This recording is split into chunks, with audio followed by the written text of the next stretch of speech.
கூடி வந்திருக்கிற எல்லாரையும் இயேசு கிறிஸ்துவின் நாமத்தினாலே மனதார வாழ்த்தி வரவேற்கிறோம். கர்த்தர் உங்களையும் உங்கள் குடும்பங்களையும் ஆசீர்வதிப்பாராக. நாம் எல்லாரும் எழுந்து நிற்கலாம். நாம் ஸ்தோத்திரம் பண்ணி கர்த்தரை மகிமைப்படுத்தி இந்த ஆராதனை துவங்க போகிறோம். கர்த்தர் நம் நடுவில் பெரிய காரியங்களை செய்து தம்முடைய நாமத்தை மகிமைப்படுத்துவாராக. எல்லாரும் துதிப்போம். கண்களை மூடி எல்லார் வாய்களை திறந்து ஸ்தோத்திரம் பண்ணுவோம். கர்த்தர் பெரியவர். ஹல்லேலூயா. சர்வ வல்லமை உள்ள தேவன் பெரியவர்.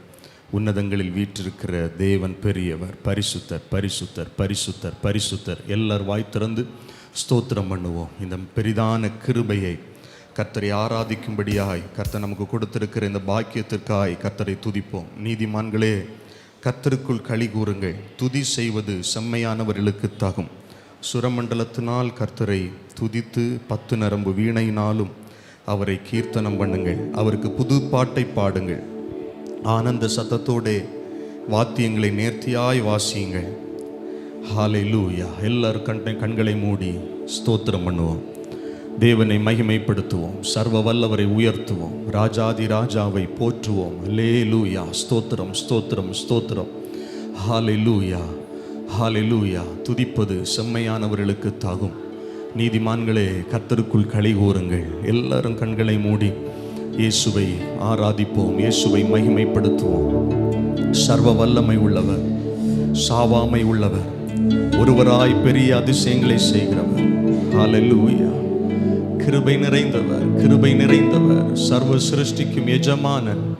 எல்லாரும் ஸ்தோத்திரம் பண்ணுவோம். எல்லாரும் கர்த்தரை துதிப்போம் துதிப்போம். ஸ்தோத்திரம் ஸ்தோத்திரம் ஸ்தோத்திரம். அப்பா, நாங்கள் உம்மை மகிமைப்படுத்துகிறோம் மகிமைப்படுத்துகிறோம் மகிமைப்படுத்துகிறோம். இயேசுவே, உம்மை துதிக்கிறோம், உம்மை ஸ்தோத்தரிக்கிறோம், உம்மை ஸ்தோத்தரிக்கிறோம் ஸ்தோத்தரிக்கிறோம். சபையாராக இணைந்து உம்மை துதிக்கிறோம். ஆண்டவரே, இந்த பெரிய கிருபையை, இந்த மகத்துவத்தை, இந்த பாக்கியத்தை ஆண்டவரே எளியவர்களாகி எங்களுக்கு நீர் கொடுத்திருக்கிறீரே. உம்மை துதிக்கிறோம், உம்மை மனதார துதிக்கிறோம், உம்மை ஸ்தோத்தரிக்கிறோம், உம்மை ஸ்தோத்தரிக்கிறோம். ஹல்லேலூயா. தமக்கு பயந்து தமது கிருபைக்கு காத்திருக்கிறவர்களின் ஆத்துமாக்களை மரணத்திற்கு விலக்கி விடுவிக்கிறார். ஹல்லேலூயா. பஞ்சத்தில் அவர்களை உயிரோடு காக்கிறார். கர்த்தருடைய கண் அவர்கள் மேல் நோக்கமாயிருக்கிறது. கர்த்தருக்கு காத்திருக்கிற பிள்ளைகள் மேல் கர்த்தருடைய கண்கள் நோக்கமாயிருக்கிறது. கர்த்தர் அவர்களை விடுவிக்கிறார். இடுக்கண்களிலிருந்து, ஆபத்துகளிலிருந்து, போராட்டங்களிலிருந்து விடுவிக்கிறார். வியாதிகளிலிருந்து விடுவிக்கிறார். பிரச்சனைகளிலிருந்து விடுவிக்கிறார். உபத்திரவங்களிலிருந்து விடுவிக்கிறார்.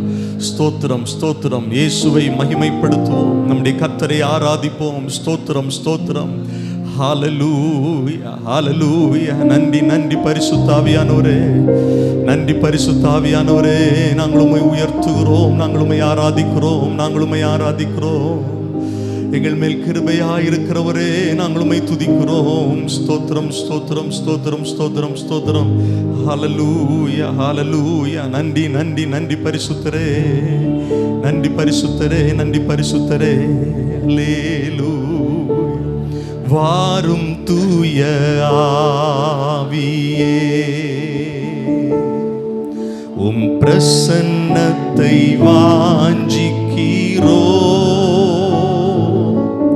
உம் வல்லமையா என்னை நீரைத்து நீராளுகை செய்யும். எல்லாரும் இணைந்து சொல்லும். வாரும் வாரும் தூய ஆவியே, உம்முடைய பிரசன்னத்தை, உம் பிரசன்னத்தை வாஞ்சிக்கிறோ. உம் வல்லமையா என்னை நீராளுகை செய்யும். கரங்களை உயர்த்தி சொல்லுவோம். ஜீவன் தண்ணீர் நீரே, தாகம் தீர்க்கும் ஊற்றே. ஆலோசனை கர்த்தரே, ஆலோசனை கர்த்தரே, என்னை ஆளுகை செய்யும். ஜீவ தண்ணீர் நீரே, ஜீவ தண்ணீர் நீரே,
பிரசன்னத்தை வாஞ்சிக்கிறோம்.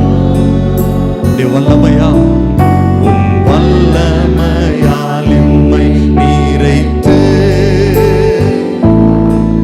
நீராளுகை செய்யும். எல்லாருடைய கரங்களை உயர்த்தி ஹல்லேலூயா ஹல்லேலூயா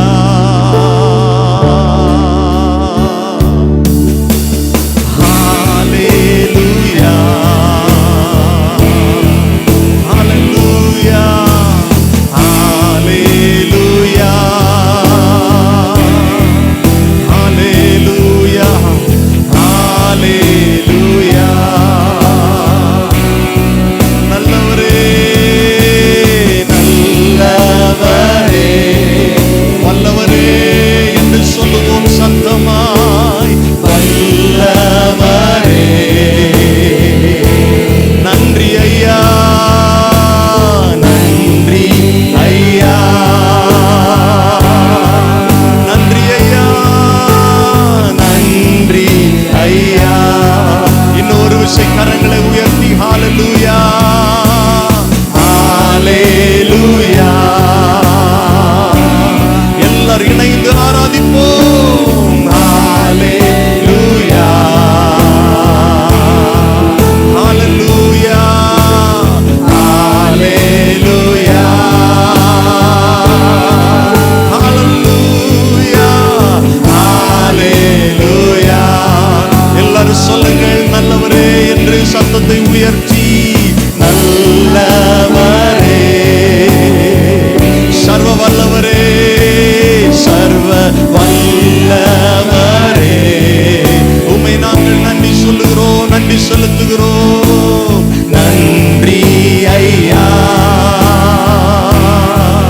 நன்றி அப்பா, நன்றி ஐயா. எல்லாரும் இணைந்து சொல்லுங்கள், வாரும் வாரும் தூய. சத்தம் இன்னும் எழும்பட்டும், சத்தத்தை உயர்த்தி சொல்லுங்கள். உம் பிரசன்னத்தை உம்முடைய வல்லமையினால், உம் வல்லமையால் என்னை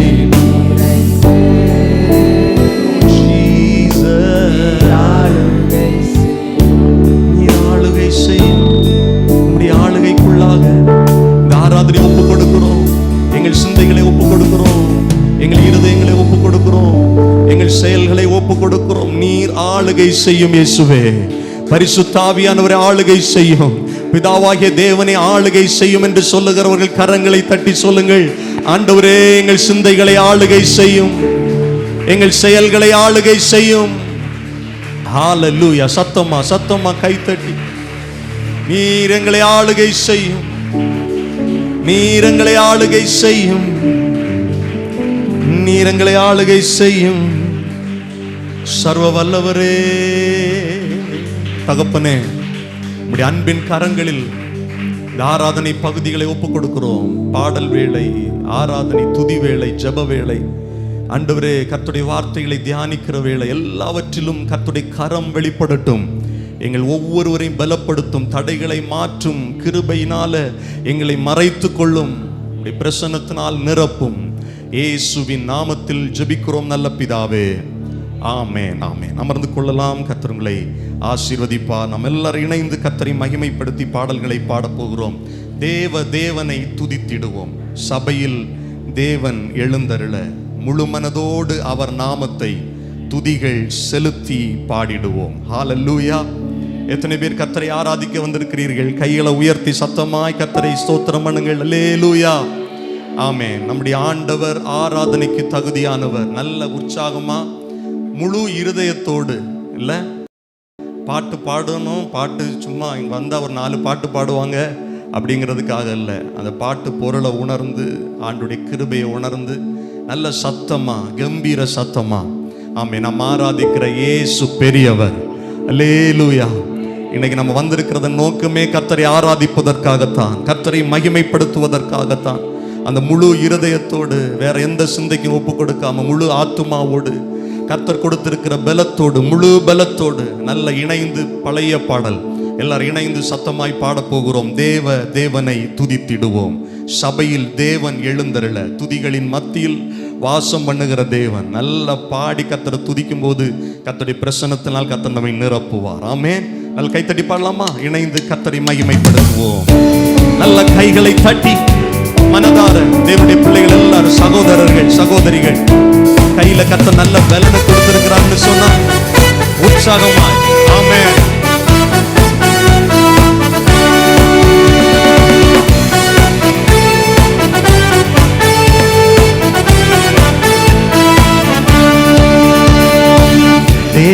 தேவனை துதித்திடுவோம்.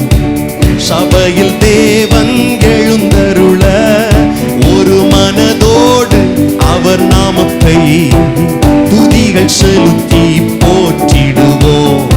ஒரு மனதோடு அவர் நாமத்தை துதிகள் செலுத்தி எல்லாம் கைத்தட்டி அல்லேலூயா தேவனுக்கே, அல்லேலூயா கர்த்தருக்கே, அல்லேலூயா பரிசுத்தருக்கே, அல்லேலூயா ராஜனுக்கே, அல்லேலூயா அல்லேலூயா கர்த்தருக்கே, அல்லேலூயா அல்லேலூயா ராஜனுக்கே. எங்கள் காலடி பழுவிடாமல் எங்கள் நடைகளை ஸ்திரப்படுத்தும். எங்கள் காலடி வழுவிடாமல் எங்கள் நடைகளை ஸ்திரப்படுத்தும். கண்மணி போல காத்தருளும், கிருபையால் நிதம் வழி நடத்தும். கண்மணி போல ஆமே சத்தமாய் கிருபையால் கர்த்தரை உயர்த்துவோம். அல்லேலூயா தேவனுக்கே, அல்லேலூயா ராஜனுக்கே, அல்லேலூயா கர்த்தர் ஆமென். அல்லேலூயா அல்லேலூயா அல்லேலூயா தேவனுக்கே, அல்லேலூயா கர்த்தருக்கே, அல்லேலூயா பரிசுத்தருக்கே, அல்லேலூயா ராஜனுக்கே. சபையில் உம்மை அழைத்திடுவோம், சகாயம் பெற்று வாழ்ந்திடுவோம். சபையில் உம்மை அழைத்திடுவோம், சகாயம் பெற்று வாழ்ந்திடுவோம். சாத்தானை என்றும் ஜெயித்திடுவோம், சாகும் வரையில் உழைத்திடுவோம். சாத்தானை என்றும் ஜெயித்திடுவோம், சாகும் வரையில் உழைத்திடுவோம். அல்லேலூயா தேவனுக்கே, சத்தமாய் அல்லேலூயா கர்த்தருக்கே, அல்லேலூயா பரிசுத்தருக்கே, அல்லேலூயா ராஜனுக்கே, அல்லேலூயா ஆமென். அல்லேலூயா கர்த்தருக்கே, அல்லேலூயா அல்லேலூயா ராஜனுக்கே. ஜீவனுள்ள நாட்களெல்லாம் நன்மை கிருபை தொடர்ந்திடுமே. ஜீவனுள்ள நாட்களெல்லாம் நன்மை கிருபை தொடர்ந்திடவே. வேத வசனம் கீழ்ப்படிவோம், தேவ சாயலாய் மாறிடுவோம். வேத வசனம் கீழ்ப்படிவோம். பாடுங்கள் தேவ சாயலாய் எல்லாரும் சொல்லுவோம். அல்லேலூயா தேவனுக்கே, அல்லேலூயா கர்த்தருக்கே, அல்லேலூயா பரிசுத்தருக்கே. பாடுங்கள், வாய் திறந்து பாடுங்க, எல்லாரும் இணைந்து சொல்லுங்கள். அல்லேலூயா அல்லேலூயா தேவனுக்கே, அல்லேலூயா கர்த்தருக்கே, அல்லேலூயா அல்லேலூயா ராஜனுக்கே.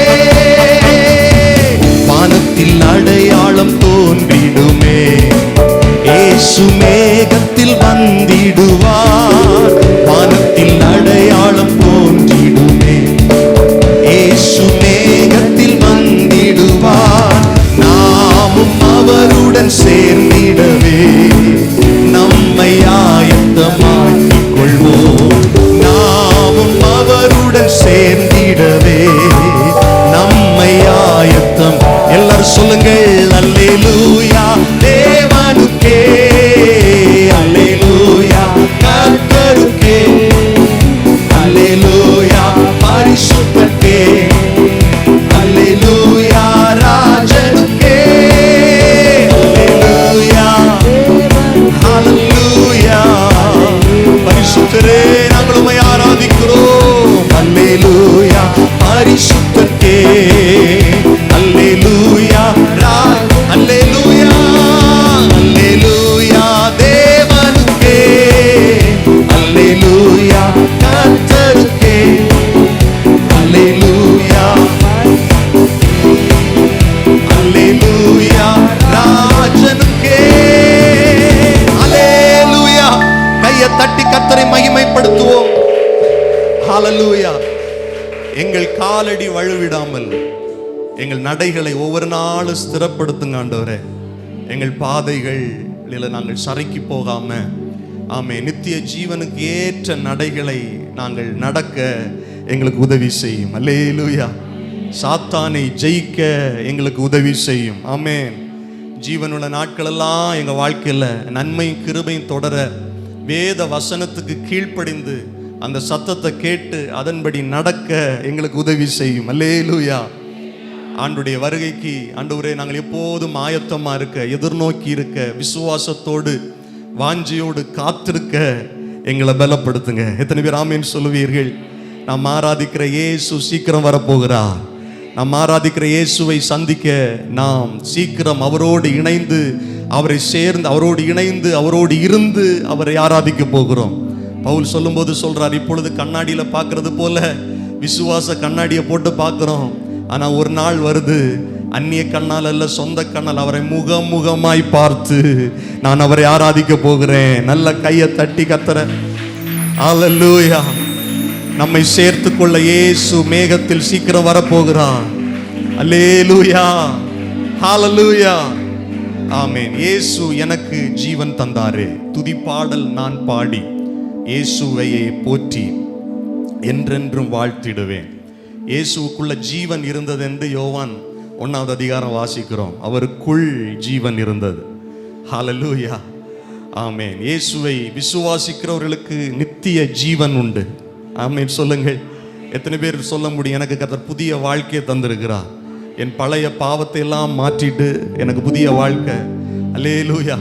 ஒரு மனுஷன் பாருங்க, எப்போ அவன் சந்தோஷமா வாழ முடியும்னா, கடந்த கால பாவங்கள், கடந்த கால தோல்விகள் இவைகளெல்லாம் மறந்தான்னு அவன் சந்தோஷமா வாழ முடியும்.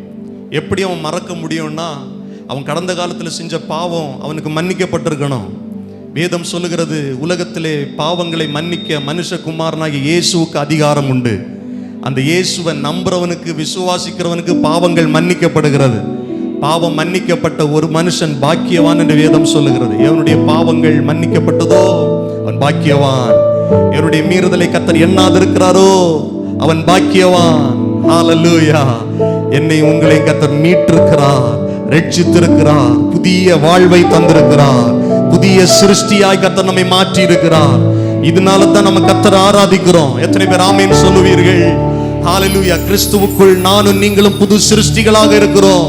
புதிய வாழ்வு நமக்கு தந்திருக்கிறார், புதிய ஜீவனை தந்திருக்கிறார். அல்லேலூயா. எப்படி வாழணும்னு தெரியாம இருந்த நமக்கு எப்படி வாழணும்னு ஒவ்வொரு நாளும் வேத வசனங்களின்படி கற்றுக் கொடுக்கிறார். இயேசுவை பார்க்கும்போது நமக்கு தெரியுது, பிதா விரும்புகிற ஒரு மனுஷன் இப்படி தாண்டா வாழணும் அப்படிங்கிறதுக்கு ஒரு முன்மாதிரியை கர்த்தர் நமக்கு காண்பித்திருக்கிறார். ஹல்லேலூயா. இனி கிறிஸ்தவர்கள் வாழ தெரியாது, தேவனை ஆராதிக்க வாழ தெரியலன்னு சொல்ல முடியாது. தேவன் பிதா விரும்புகிறபடி வாழ இயேசு நமக்கு கற்றுக் கொடுத்திருக்கிறார். எல்லா சூழ்நிலைகளிலும் இயேசுவை பாருங்கள், இயேசுவை கவனித்து பாருங்கள். அவர் நமக்கு புதிய வாழ்வை தந்திருக்கிறார். அல்லேலூயா, ஆமென். நம்ம எல்லாரும் இணைந்து பாடப் போகிறோம். சமாதானம் எனக்கு தந்திருக்கிறார், புது வாழ்வு தந்திருக்கிறார், விடுதலை, பாவத்திலிருந்தும் சாபத்திலிருந்தும் நித்திய நரகத்திலிருந்தும் நமக்கு கர்த்தர் விடுதலையை தந்திருக்கிறார். ஆமென். 103வது சங்கீதம் சொல்லுது, படுகுழியிலிருந்து நம்மை விடுவித்திருக்கிறார். ஹல்லேலூயா. எவ்வளவு ஒரு அற்புதம் பாருங்க. அவருடைய அக்கிரமங்களை எல்லாம் மன்னித்து நோய்களை எல்லாம் குணமாக்கி உன் பிராணனை என்ன அழிவுக்கு விலக்கி மீட்டிருக்கிறார். கிருபையினாலும் இரக்கங்களினாலும் அப்படியே முடிசூட்டி இருக்கிறார். உங்க மேல தேவ கிருபை இருக்கிறது. ஆமென். முடிசூடப்பட்டிருக்கிறீர்கள். எத்தனை பேர் இதை விசுவாசிக்கிறீங்க? இந்த வார்த்தையை கிறிஸ்துவுக்குள்ள அநேக ஆசீர்வாதங்கள் இருக்கிறது. அல்லேலூயா. அதை தியானிக்க தியானிக்க நாம் அதை சுதந்தரிக்கிறோம். அதை விசுவாசிக்க விசுவாசிக்க நானும் நீங்களும் யார் என்பதை நாம் அறிந்திருக்கிறோம். ஹல்லேலூயா. எல்லாரும் இணைந்து பாடலாம். இயேசு எனக்கு ஜீவன் தந்தார். ஆமென் சொல்லுங்கள். ஆமென். இணைந்து பாடி கர்த்தரை ஆராதிப்போம். கர்த்தர் தொடர்ந்து நம்மை நடத்துவார். ஆமென். கைத்தட்டி பாடலாமா?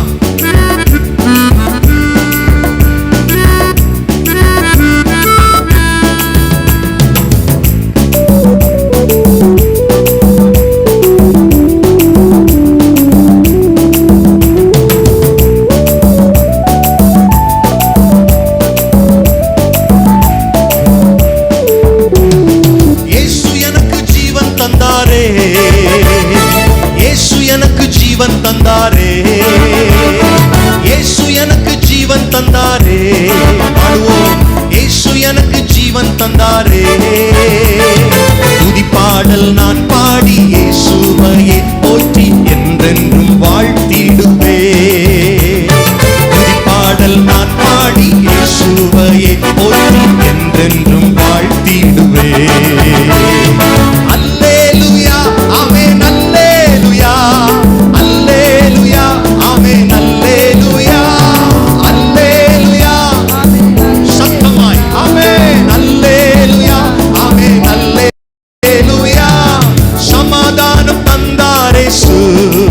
எனக்கு சமாதானம் தந்தாரே.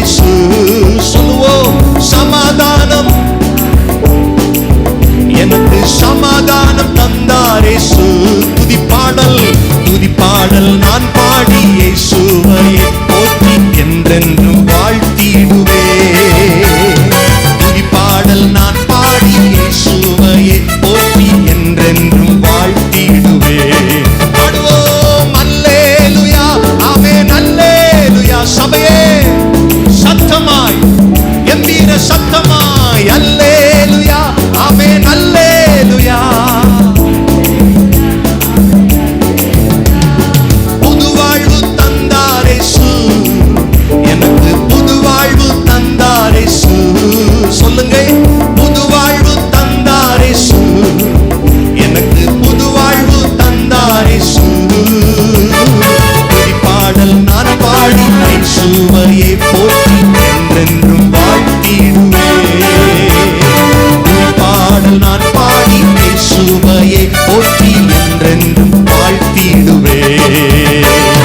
அல்லேலூயா. ஆமென். அல்லேலூயா. எல்லாரும் இணைந்து பாடுங்கள்.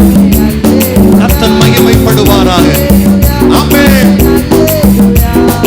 அல்லேலூயா. ஆமென்.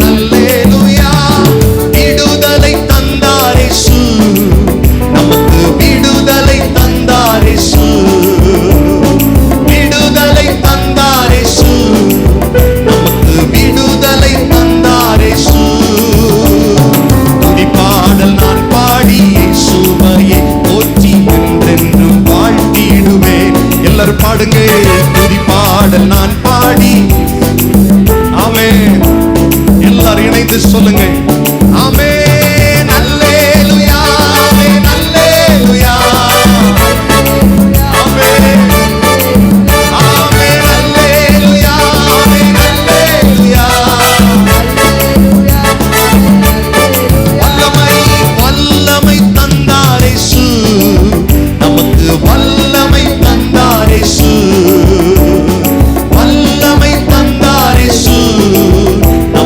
வல்லமை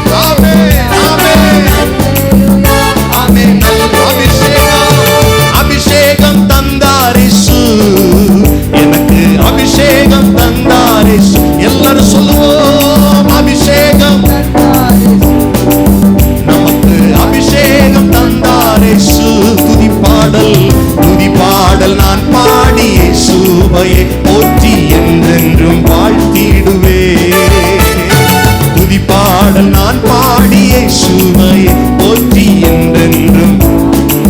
ஹல்லேலூயா அல்லேலூயா ஆமென் அல்லேலூயா அல்லேலூயா ஆமென் அல்லேலூயா அல்லேலூயா ஆமென் ஆமென் அல்லேலூயா ஹல்லேலூயா. ரட்சிப்பின் ரகசியத்தை, ரட்சிப்பை சரியா ஒரு மனுஷன் புரிந்து கொண்டான்னா அவனால பாடாம இருக்க முடியாது, அவனால கர்த்தரை ஆராதிக்காம இருக்க முடியாது. ஹல்லேலூயா. ரட்சிப்புங்கிறது சாதாரணமான விஷயம் இல்லை. இன்னைக்கு சாதாரணமா கிறிஸ்தவர்களுக்குள்ள ரட்சிக்கப்பட்டு ஆமான்னு சொல்லிட்டு போயிடுறாங்க. ரட்சிப்புங்கிறது தேவனுடைய அனாதி திட்டத்தின்படி ஒரு மனுஷனுக்கு நடக்கிற ஒரு நிகழ்வு. உலக தோற்றத்துக்கு முன்னாலேயே உங்களை என்னையும் கர்த்தர் தெரிந்து கொண்டதுனால தான் நம்ம ரட்சிக்கப்பட்டிருக்கிறோம். இது ஒரு ஆக்சிடென்ட் கிடையாது, தற்செயலா நிகழ்ந்த ஒரு காரியம் கிடையாது. அப்படி சும்மா போனேன், இந்த பாட்டை கேட்டேன், இல்லை இந்த வசனத்தை கேட்டேன், பக்கத்தில் சர்ச் இருந்தது, எனக்கு வியாதி வந்ததுனால வந்து சொன்னாங்க, அது சொல்றதுக்கு ஒரு காரணமா இருக்கலாம், அவ்வளோதான். ஆனா தேவன் முன்குறித்தார். உலக தோற்றத்துக்கு முன்னாலேயே யாரை எல்லாம் தேவனுடைய பிள்ளைகளாக மாற்றணும்னு பிதா சித்தம் வைத்திருந்தார். அந்த சித்தம் தான் இயேசுவின் மூலமாக நம்ம வாழ்க்கையில நிறைவேற இருக்கிறது. ஆமே. இது ஒரு ஆக்சிடென்டா நடந்தது, தற்செயலா ரட்சிக்கப்பட்ட நல்ல வேலை அப்படின்னு இல்லை. ஹலோ, உங்களை என்னையும் உலக தோற்றத்துக்கு முன்னாலேயே கர்த்தர் முன் குறித்திருந்தார். எத்தனை பேர் விசுவாசிக்கிறீங்க? அந்த ரட்சிப்புடைய ரகசியமே அதை விவரிக்கவே வார்த்தைகள் இல்லை. கோடிக்கணக்கான ஜனங்கள், நல்லா கொஞ்சம் யோசிச்சு பாருங்களேன், நம்மளை விட எவ்வளோ பேர் திறமசாலிகள் படித்தவங்க இருக்கிறாங்க இல்லை? ஆமாம், படித்து தெளிந்த அந்த உலக ஞானத்தில் நிரம்பி இருக்கிறாங்க. ஆனால் அவங்களுக்குள்ள அந்த சுவிசேஷ வெளிச்சம் இல்லை, உண்மை தெய்வத்தை அறிகிற அறிவில்லை. ஆனால் ஒன்றுக்கும் உதவாத பேதைகளாகிய, எளியவர்களாகிய, சிறியவர்களாகிய நம்ம மேல உன்னதத்தில் இருந்தவர் ஒரு திட்டத்தை வச்சிருக்கிறாருன்னா அதான் ரட்சிப்பு இல்ல? இந்த ரட்சிக்கப்படாம, இயேசுவின் இரத்தத்தால கழுவப்படாம எந்த பெரிய கொம்பனா இருக்கட்டும் தேவனுடைய ராஜ்யத்துக்குள்ள சுதந்திரிக்கவே முடியாது, என்றாகவே முடியாது, தேவ பிரசன்னத்தை உணரவே முடியாது, அவரை தைரியமா ஆராதிக்கவே முடியாது. ஹல்லேலூயா. அதனால அதை ரட்சிப்பை நல்லா புரிந்து கொள்ளுங்கள். இல்லை, என் பாவம் மன்னிக்கப்பட்டிருக்கு, நான் புது சிருஷ்டியா மாற்றப்பட்டிருக்கிறேன். நான் ஜெபிக்கும் போது பரலோகத்தில் அந்த சத்தம் கேட்குது இயேசுவின் மூலமா. இல்லை, எவ்வளோ வல்லமை கர்த்தர் நமக்கு தந்திருக்கிறார். சாத்தானின் மேல, பாவத்துக்கு மேல, சாபத்துக்கு மேல ஒரு அதிகாரத்தை கர்த்தர் நமக்கு தந்திருக்கிறார். பைபிள் சொல்லுது, தேவனுடைய பிள்ளைகள் ஆகும்படி அவர்களுக்கு அதிகாரம் கொடுத்தார். வார்த்தையெல்லாம் எவ்வளவு ஆழமான வார்த்தை. அதிகாரம் பெற்றிருக்கிறோம். சும்மா இல்லை, நான் தேவனுடைய பிள்ளைன்னு சும்மா சொல்றேன். நான் தேவனுடைய பிள்ளை என்கிற அதிகாரத்தை கர்த்தர் எனக்கு கொடுத்திருக்கிறார். இல்லை, யாரும் என்ன சும்மா புறந்தள்ள முடியாது, தேவனை விட்டு என்ன எதுவுமே பிரிக்க முடியாது. ஆமா, நம்ம ஊர்ல நம்ம இருக்கும்போது சொல்லுவோம், என்ன இருந்தாலும் எனக்கு அப்பா அவர் தான், என் அம்மா அவங்க தான் அப்படின்னு சொல்றோம்ல, அது மாதிரி தான். அதை விட சொல்றேன், பெரிய ஒரு ஸ்லாக்கியம், ஒரு அதிகாரம். நான் தேவனுடைய பிள்ளை. நான் ரட்சிப்பின் புரிந்து கொள்ளுதல் ரகசியம். இதை தெரிஞ்சா கர்த்தரை ஆராதிக்காம இருக்கவே முடியாது. அப்படி கரங்களை உயர்த்தி சொல்லுங்கள், கர்த்தாவே உம்மை துதிக்கிறோம் என்று சொல்லுங்கள். எல்லாரும் இருதயத்திலிருந்து சொல்லுங்க, நாங்கள் உமக்கு நன்றி சொல்றோம். உடைய ரட்சிப்பிற்காய் நன்றி ஆண்டவரே, உடைய நடத்துதலுக்காய் நன்றி ஆண்டவரே, நீர் எங்களுக்கு கொடுத்திருக்கிற உம்முடைய வசனங்களுக்காய் நன்றி. ஓ, உம்முடைய வாக்கு தத்தங்களுக்காய் நன்றி. உம்மை நாங்கள் மகிமைப்படுத்துகிறோம், உம்மை நாங்கள் மகிமைப்படுத்துகிறோம். நாங்கள் துதிக்கும் போதெல்லாம், நாங்கள் ஜெபிக்கும் போதெல்லாம் நீர் பிரசன்னமாகிறீரே, உமக்கு ஸ்தோத்திரம். ஹல்லேலூயா, ஹல்லேலூயா. உம்முடைய தரிசனங்களினால், உம்முடைய கிருபையினால் எங்களை நிரப்புகிறதற்காய் ஸ்தோத்திரம்.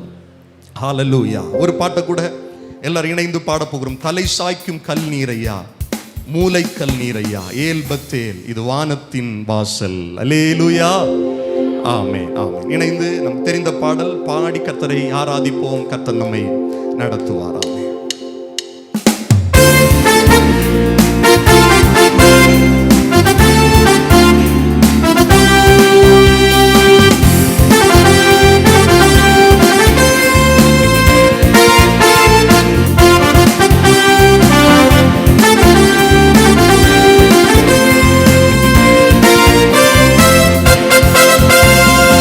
தலை சாய்க்கும் கல் நீரையா, மூளை கல் நீரையா, நான் நம்பி தலை சாய்க்கும் கல் நீரையா, மூளை கல் நீரையா.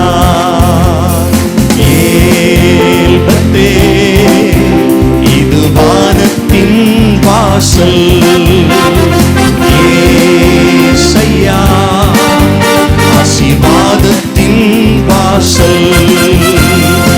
ஏல்பத்தே இது வானத்தின் வாசல், ஏசையா ஆசீர்வாதத்தின் வாசல். மேற்கு கிழக்கு வடக்கு தெற்கு பரம்புவாய் என்றீரே, பூமியின் தூளை போல் சந்ததி பெருகும் என்று வாக்குரைத்தீரே. மேற்கு கிழக்கு வடக்கு தெற்கு பரம்புவாய் என்றீரே, பூமியின் தூளை போல் சந்ததி பெருகும் என்று வாக்குரைத்தீரே. சொன்னதை செய்யும் அளவும் என்னை கைவிடவே மாட்டீர். தகப்பன் சொன்னதை செய்யும் அளவும் சொல்லுவோம் என்னை கைவிடவே மாட்டீர். ஏல்பத்தேல் பாடுவோம் இது வானத்தின் வாசல், ஏசையா ஆசீர்வாதத்தின் வாசல். பூமியின் வம்சங்கள் உனக்குள் சந்ததிக்குள் ஆசீர்வதிக்கப்படும் என்று ஆசீர்வாத வாய்க்காலாக என்னை மாற்றினீரே. பாடுவோம் பூமியின் வம்சங்கள் உனக்குள் சந்ததிக்குள் ஆசீர்வதிக்கப்படும் என்று ஆசீர்வாத வாய்க்காலாக என்னை மாற்றினீரே. சொன்னதை சொல்லுவோம், சொன்னதை செய்யும் அளவும் என்னை. எத்தனை பேர் நம்புறீங்க கர்த்தர் சொன்னதை செய்வார்? ஆமே. சொன்னதை செய்யும் அளவும் எல்லாரும் எழுந்து நின்று பாடுவோம். தகப்பன் கைவிடவே மாட்டார். சொன்னதை செய்யும் அளவும் என்னை கைவிடவே மாட்டார். தகப்பன் சொன்னதை செய்யும் அளவும் என்னை கைவிடவே. ஏல்பத்தே ஏல்பத்தே இது வானத்தின் வாசல், ஏசையா ஆசீர்வாதத்தின் வாசல். செல்லும் இடமெல்லாம் என்னோடு இருந்து என்னை கனப்படுத்துவீ. தகப்பன் தேசத்துக்கு திரும்பும் வரையில் என்னை காப்பாற்றுவீ. செல்லும் இடமெல்லாம் என்னோடு இருந்து என்னை கனப்படுத்துவீ. தகப்பன் தேசத்துக்கு திரும்பும் வரையில் என்னை. எல்லாரும் சொல்லுங்க, சொன்னதை செய்யும் அளவும், சொன்னதை செய்யும் அளவும் என்னை கைவிடவே மாட்டீர். ஆமென். தகப்பன் கர்த்தர் சொன்னதை நிறைவேற்றுவார், செய்து முடிப்பார். நம்பிக்கையோடு சொல்லுங்கள், சொன்னதை செய்யும் அளவும் என்னை கைவிடவே மாட்டீர். சகோதரர்கள் சொல்லுங்கள், சொன்னதை செய்யும் அளவும் என்னை கைவிடவே மாட்டீர். ஏல்பத்தே ஏல்பத்தே இது வானத்தின் வாசல், ஏசையா ஆசீர்வாதத்தின் வாசல். ஆமென். ஏல்பத்தே இது வானத்தின் வாசல், ஏசையா ஆசீர்வாதத்தின் வாசல். எல்லாரும் நல்ல கைகளை தட்டி ஒரு 2 நிமிடம் நல்ல கர்த்தரை துதியுங்கள், கர்த்தரை ஸ்தோத்திரியுங்கள். வாய்களை திறந்து மனதார கர்த்தரை உயர்த்துங்கள். இந்த வார்த்தைகளை அறிக்கை பண்ணுங்க. இயேசு எனக்கு சொன்னதை செய்யும் அளவு என்னை கைவிட மாட்டார். மனம் மாற அவர் மனுபுத்திரன் அல்ல, பொய் சொல்ல அவர் மனுஷன் அல்ல. எல்லாரும் வாயை திறந்து சொல்லுங்க, இயேசு என் வாழ்க்கையில சொன்ன வாக்கு தத்தங்களை நிறைவேற்றுவார். இயேசு என் வாழ்க்கையில சொன்ன வாக்கு தத்தங்களை நிறைவேற்றுவார். என்னை கைவிட மாட்டார், என்னை கரை சேர்ப்பார், என்னை முற்று முடிய ரட்சித்து வழி நடத்துவார். எல்லாரும் வாய் திறந்து ஸ்தோத்திரம் பண்ணணும். எல்லாரும் வாய்களை திறந்து கர்த்தரை மகிமைப்படுத்தணும். ஹalleluya, ஹalleluya. யாரும் மௌனமா இருக்க கூடாது. இது கர்த்தரை ஆராதிக்கிற நாள், கர்த்தரை ஆராதிக்கிற நேரம். வேற எந்த சிந்தைக்கு ஒப்பு கொடுக்காம உற்சாக மனதோடு துதி செலுத்துங்கள். வாய்களை திறந்து கர்த்தரை மகிமைப்படுத்துங்கள். ஹalleluya, ஹalleluya, ஹalleluya. என்னுடைய முடிவு வரையிலும் கர்த்தர் உண்மை உள்ளவர். அல்லேலூயா. என்னோடு இருக்கிறவர் பெரியவர். வாய் திறந்து ஸ்தோத்திரம் பண்ணி கர்த்தரை உயர்த்துங்க. ஹalleluya. மனுஷன் சொன்னதை மறக்கலாம், ஆனா கர்த்தர் சொன்னதை மறக்க மாட்டார். அவர் மறவாமல் நினைத்தருளுவார். அவர் என்னை ஆசீர்வதிப்பார். குப்பையிலிருந்து என்னை தூக்கி உயர்த்துவார். பிரபுக்களோடு அதிகாரிகளோடு என்னை அமர வைப்பார். என் தலையை கர்த்தர் உயர்த்துவார். ஹalleluya. உம்மை நாங்கள் ஆராதிக்கிறோம் இயேசுவே, உம்மை நாங்கள் ஆராதிக்கிறோம் இயேசுவே. நீர் வார்த்தையில் உண்மை உள்ளவர், நீர் வார்த்தையில் உண்மை உள்ளவர், நீர் வார்த்தையில் உண்மை உள்ளவர், நீர் உண்மை உள்ளவர். உம்மை போல எங்களை நேசிக்க வேறு யாரும் இல்ல ராஜா. உம்மை நாங்கள் ஆராதிக்கிறோம். உம்மை போல நல்ல தேவன் யாரும் இல்லையே. உம்மை போல வல்ல தேவன் யாரும் இல்லையே. எத்தனை பேர் என்னோட ஆமோதிக்கிறீர்கள்? அவரை போல நல்லவர், அவரை போல சர்வ வல்லவர் யாருமே இல்லை. இயேசுவை நீங்க நல்லா புரிந்து கொள்ளணும். தேவனுக்கு சமமா இருப்பதை அவர் கொள்ளையாடின பொருளா எண்ணாமல் அடிமையின் ரூபம் எடுத்தார். எதுக்குன்னா எனக்காக, உங்களுக்காக ஒரு மனுஷனானார், மனுஷ சாயலானார். எல்லா விதங்களிலும் நம்மை போல் அவர் சோதிக்கப்பட்டு பாவமில்லாதவராயிருந்தார். அவருடைய அன்பை புரிந்து கொள்ளணும். அவரை போல நம்மளை நேசிக்க யாருமே இல்லை. இயேசுடைய தன்மைகள், இயேசுடைய குணங்கள், அற்புதம். அவரை நீங்க தியானிக்க தியானிக்க அவர் மேல அன்பு பெருகும். எந்த ஒரு மனுஷனா இருக்கட்டும், நீங்க ரொம்ப நெருங்கி பழக பழக பழக பழக சில நேரங்கள்ல கொஞ்சம் போர் அடிக்கும், சலிச்சு போகும், இல்லைன்னா நேசிச்ச அவங்களையே வெறுக்கிற மாதிரி இருக்கும். ஆனா ஏசப்பா கிட்ட நீங்க நெருங்க நெருங்க நெருங்க நெருங்க அது ஒரு அந்த அன்பின் கடல் போல ஒரு பெரிய மகிழ்ச்சி பொங்கி பொங்கி வருகிறது தான் இயேசு. ஏன்னா அவர் அவ்வளவாய் நம்மை நேசிக்கிறார். பிதாவுடைய அன்பு சிலுவையில் வெளிப்பட்டது. இவ்வளவாய் அன்பு கூர்ந்தார். அந்த கடைசி சொட்டு ரத்தம் வரையிலும் நமக்காய் சிந்தினார். கடைசி சொட்டு ரத்தம் வரையிலும். எத்தனை பேர் அதை தியானிக்கிறீங்க? எத்தனை பேர் இயேசுடைய அன்பை உணர்றீங்க?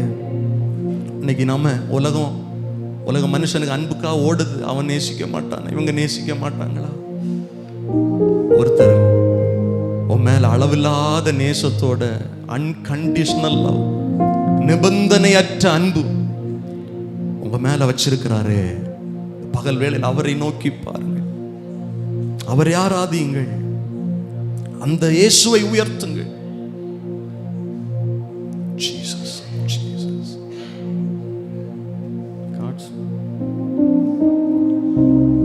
உம்மை போல நல்ல தேவன் யாரும் இல்லையே. உம்மை போல வல்ல தேவன் யாரும் இல்லை. போல நல்ல தேவன் யாரும் இல்லையே. உம்மை போல வல்ல தேவன் யாரும் இல்லையே. உம்மை போல என்னை தாங்கிட, உம்மை போல என்னை காத்திட, உம்மை போல என்னை தேற்றிட யாரும் இல்லையே. இயேசையா யாரும் இல்லையே. உம்மை நான் போற்றுகிறேன், போற்றுகிறேன், போற்றுகிறேன். என் தெய்வமே, என் இயேசுவே, என் தெய்வமே, என் இயேசுவே. உம்மை போல நல்ல தேவன், நல்ல தேவன் யாருமே இல்ல ராஜா, யாரும் இல்லையே. உம்மை போல வல்லவர், வல்ல தேவன் யாருமே இல்லை, யாரும் இல்லையே. உம்மை போல, உம்மை போல நல்ல தேவன், நல்ல தேவன் யாரும் இல்லையே. உம்மை போல வல்லவர், வல்ல தேவன் யாரும் இல்லையே. உம்மை போல, உம்மை போல என்னை தாங்கிட, உம்மை போல என்னை காத்திட, உம்மை போல என்னை தேற்றிட, உம்மை போல என்னை தேற்றிட யாரும் இல்லையே. இசையா யாரும் இல்லையே. உம்மை நான் போற்றுகிறேன், போற்றுகிறேன், போற்றுகிறேன். என் தெய்வமே, என் இயேசுவே, என் தெய்வமே, என் இயேசுவே, என் தெய்வமே, என் இயேசுவே. உமக்காகத்தான் வாழ்கிறேன், உம்மைத்தான் நேசிக்கிறேன். திரும்ப இயேசுவை பார்த்து சொல்லுங்கள், உமக்காகத்தான் வாழ்கிறேன், உம்மைத்தான், உம்மைத்தான் பலியானீரே, பலியாகி என்னை மீட்டீரே. சகோதரர்கள் எல்லாரும் சொல்லுங்கள், பலியாகி என்னை மீட்டீரே. பரலோகம் திறந்தீரையா, பரலோகம் திறந்தீரையா. எங்கள் எஜமானனே, எஜமானனே, என் இயேசு ராஜனே, எஜமானனே, என் இயேசு ராஜனே. எங்கள் எண்ணமெல்லாம், என் எண்ணமெல்லாம் சத்தமா என் ஏக்கம் சித்தத்தை செய்யணும் ராஜா. உம் சித்தம் செய்வதில் தானே எண்ணமெல்லாம்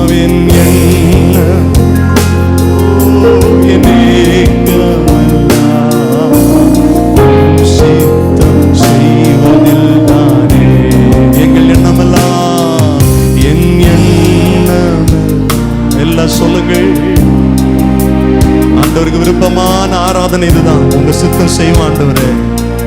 உமக்கு பிரியமாய் வாழுவேன். ஆமென். என் எண்ணம் ஏக்கமெல்லாம் உம்முடைய சித்தத்தை செய்வேனே. எனக்கு பலனை தாரும் ஆண்டவரே. என் எண்ணமெல்லாம் என் எண்ணமெல்லாம் என் ஏக்கமெல்லாம்.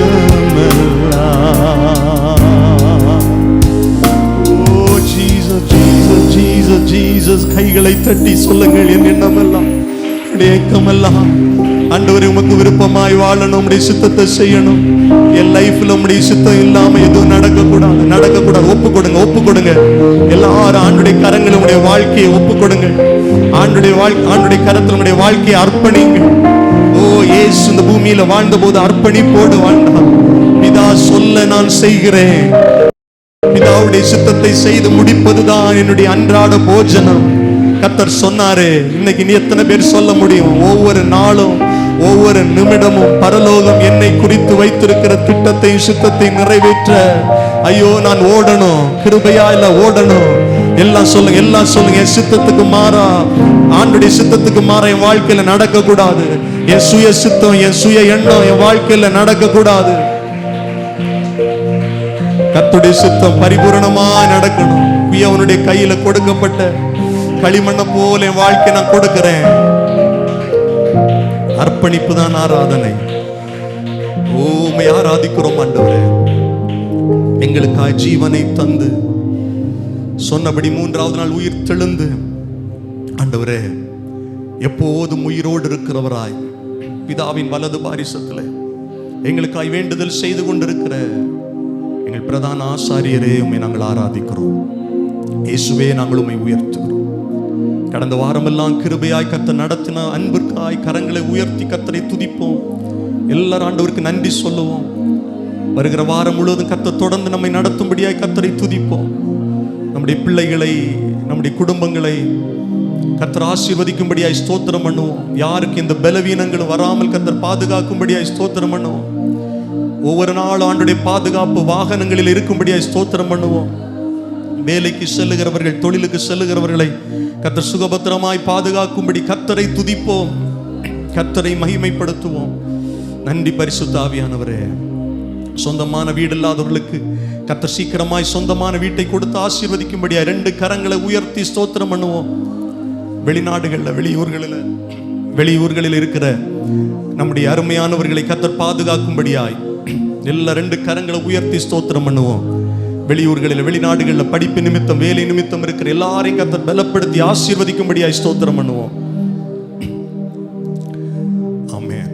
இது நம்முடைய ஜெப நேரம். இவ்வளவு நேரம் கர்த்தரை நாம் பாடினோம், ஆராதித்தோம். இன்றைக்கு நீங்கள் தேவைகளோடு வந்திருக்கலாம்.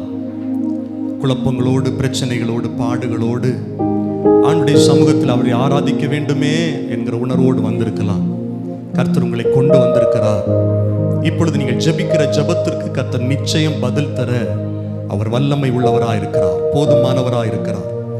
அவரை போல நம்மை புரிந்து கொண்டவர் இந்த பூமியில யாரும் இல்லை என்று நாம் அறிந்திருக்கிறோம் அல்லவா? இப்போ இருதயத்திலிருந்து இயேசுவிடத்தில் நீங்க ஜெபிக்க போறீங்க. கர்த்தர் நம்முடைய ஜெபங்களை கிருபையாய் கேட்பார். உங்கள் வாழ்க்கையில் இருக்கிற கடன் பாரங்களை மாற்றுவார், சரீர பலவீனங்களை மாற்றுவார், உங்கள் குடும்பங்களில் இருக்கிற குழப்பங்களை கர்த்தர் மாற்றுவார். உங்களுக்கு ஒரு புதிய வாழ்வை கர்த்தர் தருவார், புதிய வாசலை கர்த்தர் திறப்பார். ஆமீன். சமாதானம் இல்லாம வந்திருக்கிறீங்களா? சஞ்சலத்தோடு வந்திருக்கிறீங்களா?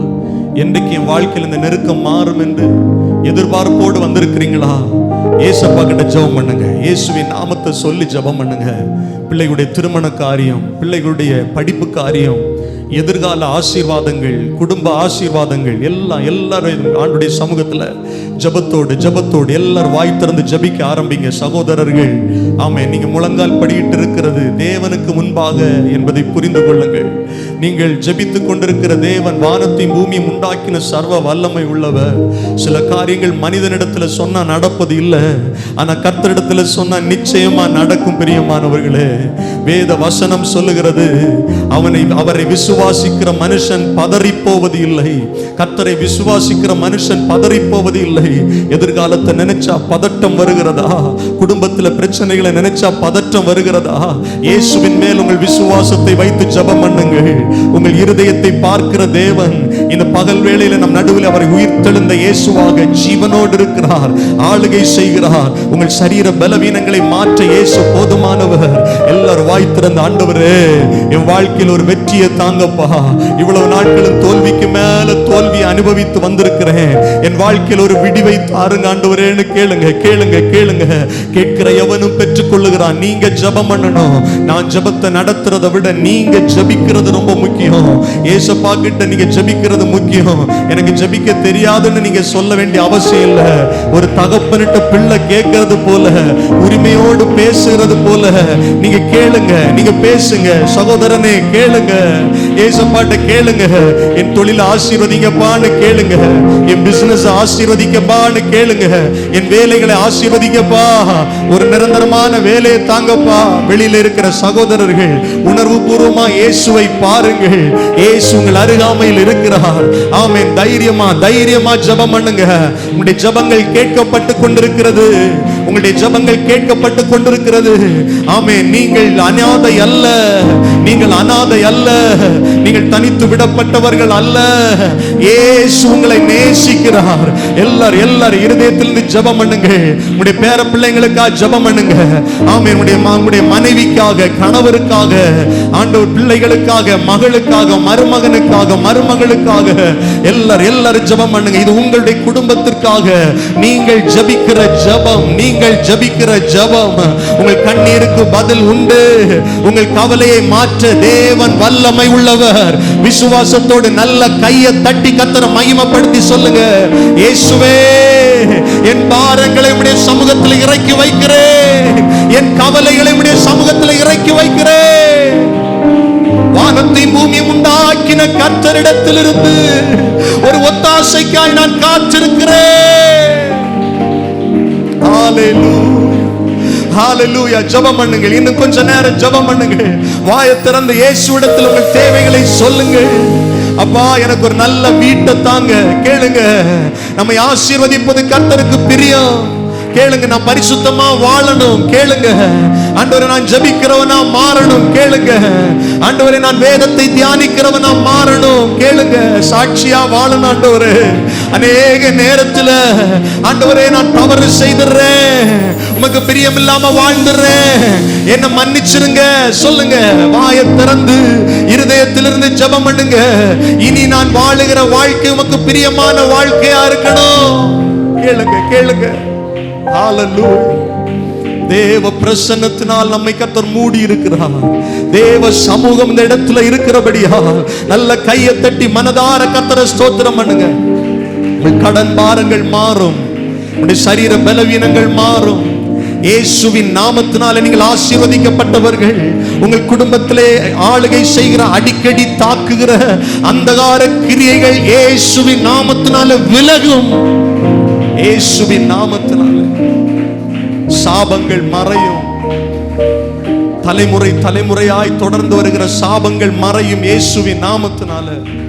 ஆண்டவரே எங்கள் ஜனங்கள் உம்மை நம்பி வருகிறவர்கள், உம்மை ஆராதிக்க வந்திருக்கிறார்கள். ஆண்டவரே உங்க சமூகத்துல முழங்கால் படிட்டு இருக்கிறாங்கப்பா, உங்க சமூகத்துல நின்று கொண்டிருக்கிறாங்க. ஆண்டவரே அவர்கள் தேவைகளை சந்திக்கிற யெகோவா ஈரே, இந்த வாரம் முழுவதும் கிருபையாய் நீ நடத்துகிறதற்காய் ஸ்தோத்திரம். நீ நடத்துதலுக்கு ஒப்பு கொடுக்கிறோம். எல்லாரும் எழுந்து நிற்கலாமா? ஹalleluya, ஹalleluya.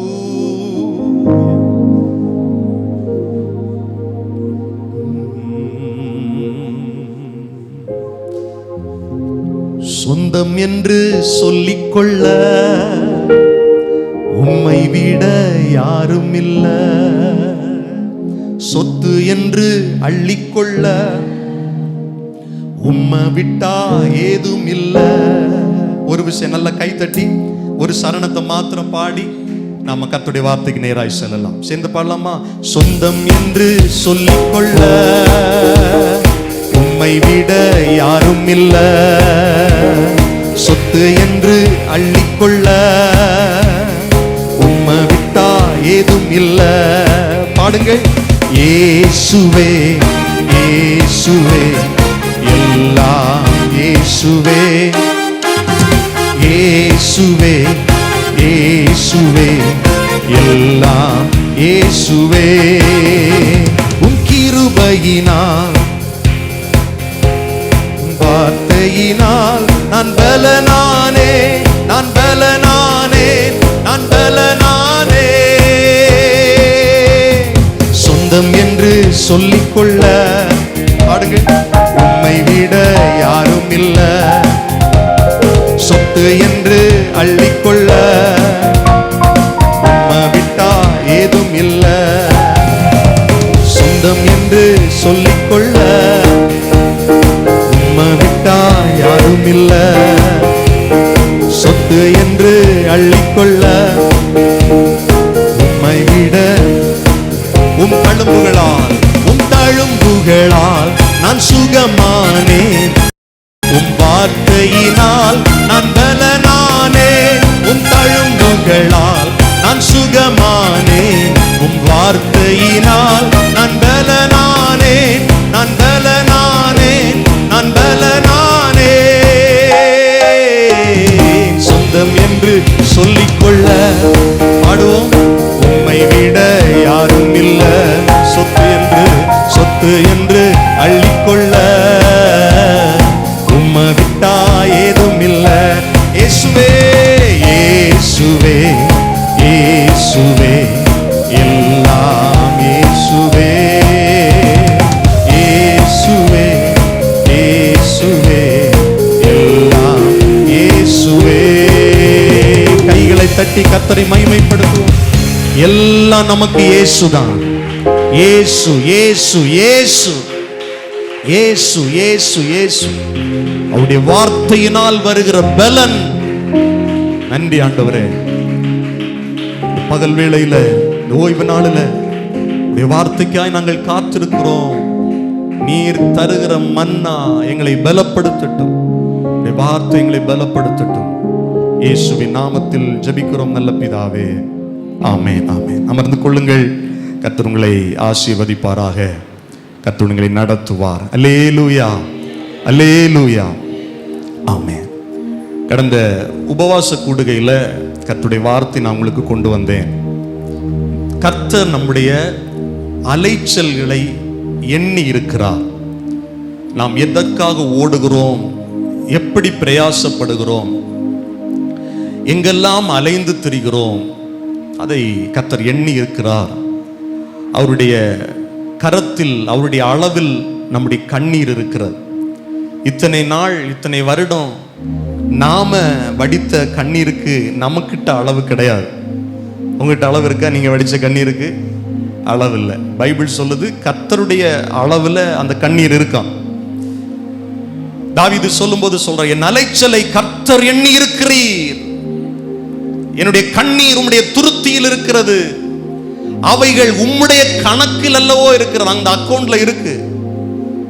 சகோதரர்கள் நிறைய நேரத்தில் கண்ணீர் வடிக்கிறது இல்லை, இருதயம் ஆளும். சிலர் வடிச்சிருவீங்க கண்ணீர். சகோதரிகள் கஷ்டம் வந்தோடனே சிலர் கண்ணீர் வடிப்பாங்க, சிலர் பொறுத்து கொள்ளுவாங்க. ஆனா நீங்க வடித்த எல்லா கண்ணீருக்கும் ஒரு அளவு இருக்கிறது, அதற்கு பதிலும் இருக்கிறது. தாவீது சொல்லும்போது சொல்ற, நான் கூப்பிட்ட நாளில் கர்த்தர் என் பட்சத்தில் இருக்கிறார். நான் நெருக்கப்படும் போது, கூப்பிடும் போது என் பட்சத்தில் இருக்கிறார். நான் உங்களுக்கு தாவீதை குறித்து பேசினேன் அன்னைக்கு. தாவீதினுடைய அலைச்சல், சொந்த மாமனாரே துரத்துறார். கோலியாத்தை வீழ்த்தினதுக்கு பிறகு தாவீதுக்கு ஒரே அலைச்சல் தான். கோலியாத்தை வீழ்த்தின உடனே கல்யாணம் நடந்துருச்சு, பொண்ணு கொடுத்துட்டாரு சவுலு. ஆனா சொந்த மருமகனையே துரத்துறார், அலைகிறார், ஓடுறார். அது முடிஞ்சுதா? இல்ல, தன்னுடைய சொந்த மகனால துரத்தப்படுறார். எதிரிகள் வேற, சூழ்ச்சிகள் வேற, இப்படி வாழ்க்கை ஃபுல்லாவே அலைச்சல் தான். ஆனா தாவீதுக்கு ஒரு நிச்சயம் இருந்தது, ஆண்டவரே, என் மனைவிக்கோ, என் மாமனாருக்கோ, என் பிள்ளைக்கோ என் அலைச்சல் ஒருவேளை தெரியாம இருக்கலாம், ஆனா என் அலைச்சலை நீர் எண்ணி இருக்கிறீர். நான் உங்களுக்கு ஒரு காரியம் சொல்றேன். உங்க அலைச்சல உங்க கூட இருக்கிறவங்க புரியாம இருக்கலாம், ஆனா கர்த்தர் அதை எண்ணி இருக்கிறார். தாவீதுடைய கண்ணீருக்கு கர்த்தர் பதில் கொடுத்தார். அவங்க தெரியும் என் கண்ணீர் கர்த்தருடைய கணக்கில் இருக்கிறது. அந்த நாள்ல நான் உங்களுக்கு உபவாச ஜெபத்தில் உங்களுக்கு காண்பித்தேன். பெரும்பாடுள்ள ஸ்திரீயுடைய 12 வருஷ அலைச்சல் ஒரு நொடி பொழுதுல முடிவுக்கு வந்தது.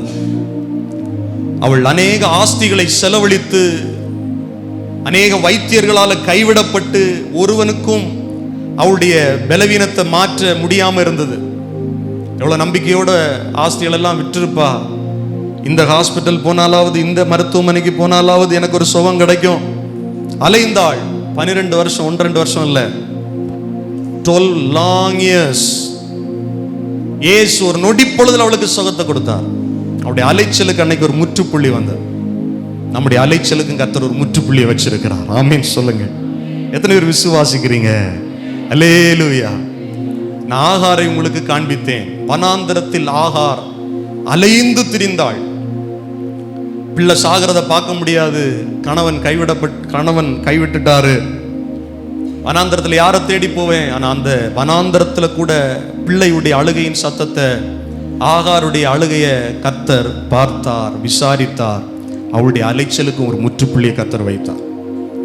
ஆமென். அதன் தொடர்ச்சியாக இன்னைக்கு இந்த ஆகாரை குறித்து நான் கொஞ்சம் டீட்டெயிலா உங்களுக்கு கர்த்தருடைய வார்த்தை கொடுக்கலான்னு நினைக்கிறேன். ஆகாருடைய அலைச்சல் அந்த ஆபிரகாமுடைய வாழ்க்கையில் அவள் வந்ததற்கு பிறகு தொடர்ந்ததல்ல. அவளுடைய ஆரம்பமே, அவள் வாழ்க்கை முழுவதுமே அலைச்சல் தான் என்று நாம் வேதத்தை உன்னிப்பாக கவனித்தோம் என்றால் நமக்கு தெரியும். இந்த ஆகாருடைய பெயர் முதலாவது ஆதியாகமம் 16வது அதிகாரம் எடுத்துக்கொள்ளுங்கள், 1வது வசனத்தில் வருகிறது. ஆதியாகமம் 16:1 வாசியுங்கள்.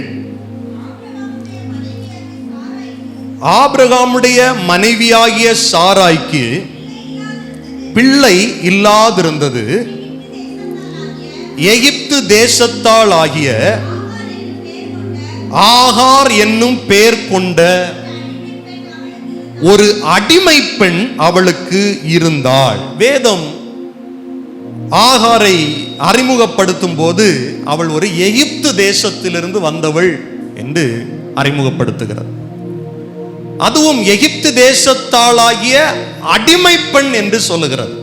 அடிமை, சுயாதீனமாய் அவள் ஒரு குடும்பத்தில் வாழ முடியாது. யாரோ ஒருவர் அவளை அடிமைப்படுத்தி கொண்டே இருந்தார்கள். வாழ்க்கை முழுவதிலும் அவள் விரும்புகிறபடி வாழ முடியாது. அவள் சுதந்திரமாய் வாழ முடியாது. அவளுடைய குழந்தை பருவத்திலிருந்து அவள் வயது வரும்போது, அதற்கு பிறகு அவருடைய இளமை பருவம், எல்லாவற்றிலும் யாரோ ஒருவர் அவளை அடிமைப்படுத்தி கொண்டே இருந்தார்கள். எகிப்து தேசத்திலிருந்து வந்தவள். எப்படி இவள் ஆபிரகாமுடைய குடும்பத்தில் வந்திருக்க கூடும் என்று நம்ம தியானிச்சு பார்த்தா, நீங்க ஆதியாகமம் 12வது அதிகாரத்துக்கு போனோம். ஆதியாகமம் 12வது அதிகாரத்துல ஆண்டவர் ஆபிரகாமை அழைத்து அவனை ஆசீர்வதித்து அவனுக்கு வாக்கு தத்தத்தை கொடுத்து, ஆபிரகாம் ஆண்டவருக்கு கீழ்ப்படிந்து அவன் நடக்கிறான். அவனை பெரிய ஜாதியாக்குவேன் கர்த்தர் வாக்கு கொடுக்கிறாரு. உன்னை பெருமைப்படுத்துவேன்னு கர்த்தர் வாக்கு கொடுக்கிறாரு. பூமியின் வம்சங்கள் எல்லாம் உனக்குள் ஆசீர்வதிக்கப்படும் என்று வாக்கு கொடுக்கிறார். 4வது வசனத்தில் ஆபிரகாம் கர்த்தர் சொன்னபடியே புறப்பட்டு போறார். கவனிங்கள். அதன் பிறகு 10வது வசனத்தில் பாருங்க, அத்தேசத்திலே பஞ்சம் உண்டாயிற்று. தேசத்திலே பஞ்சம் கொடிதாய் இருந்தபடியினால், ஆதியாகமம் 12:10, ஆபிரகாம் எகிப்து தேசத்திலே தங்கும்படி அவ்விடத்திற்கு போனான். ஆண்டவர் காண்பித்த தேசத்திற்கு ஆபிரகாம் வந்து கானான் தேசத்திலே சேர்ந்தார்கள் என்று 5வது வசனம் சொல்லுது. அங்க சில காலம் இருக்கும்போது அந்த கானான் தேசத்துல பஞ்சம் வருகிறது. அப்போ குடும்பத்தை காப்பாற்றணும், வாழ்க்கை இன்னும் சர்வே ஆகணுங்கிறதுக்காக ஆபிரகாம் என்ன பண்றாருன்னா, தன்னுடைய குடும்பத்தோட எகிப்துக்கு போகிறார். எகிப்து தேசத்துல ஆபிரகாம் இருக்கும்போது 11வது வசனத்துல ஆபிரகாமுடைய மனைவி சாராய் ரொம்ப அழகா இருந்தாங்களாம். பைபிள் சொல்லு, பார்க்கிறதுக்கு ரொம்ப பியூட்டியா இருந்தாங்களாம். அதனால ஆபிரகாம் சாரா இடத்துல ஒரு வார்த்தை சொல்றார், எகிப்தியர் உன்னை காணும் போது இவள் அவனுடைய மனைவி என்று சொல்லி என்னை கொண்டு போட்டு உன்னை உயிரோட வைப்பார்கள். அதனால ஒரு பொய் சொல்லிடுவோம், நீ என்னுடைய சகோதரி அப்படின்னு 13வது வசனத்துல இருக்கு. சொல்லு, ஆபிரகாம் எகிப்திலே வந்தபோது எகிப்தியர் அந்த ஸ்திரீயை மிகுந்த அழகுள்ளவள் என்று கண்டார்கள்.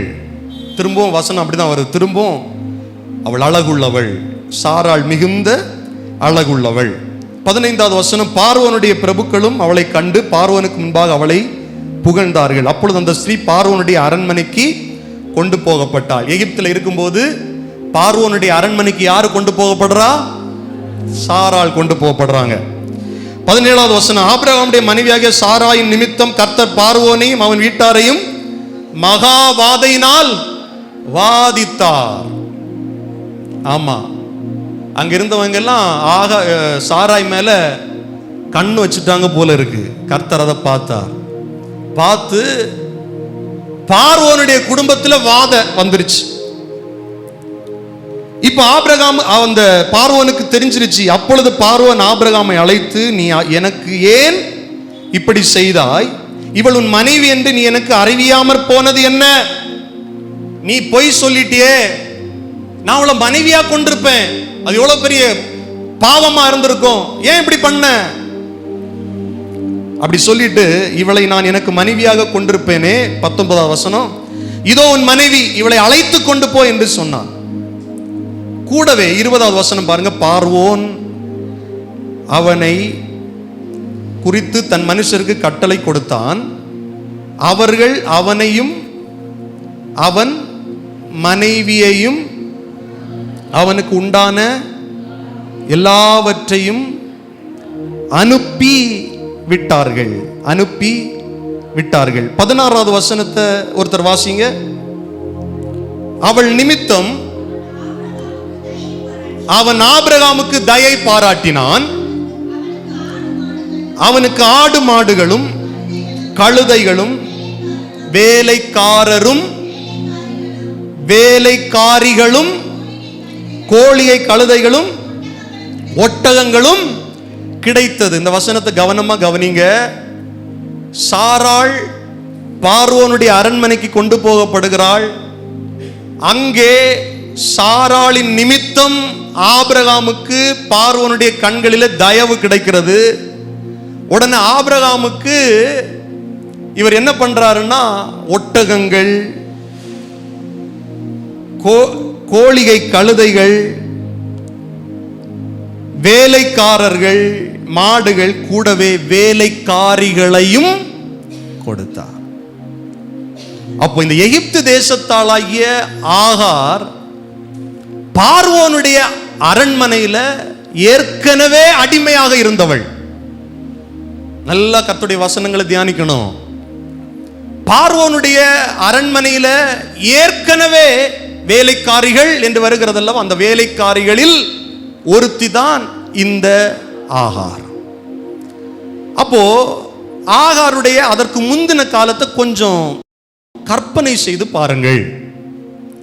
ஒருவேளை ஆகாருடைய பெற்றோர் பார்வோனுடைய அரண்மனையில அவளை அடிமையாக பார்வோனுக்கு விற்று போயிருக்கலாம்.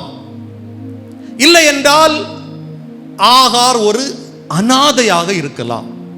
தகப்பன் தெரியாது, தாய் தெரியாது, அடிமையாகவே பார்வோனுடைய அரண்மனையில அவள் இருக்கிறாள், பணிவிடை செய்கிறாள்.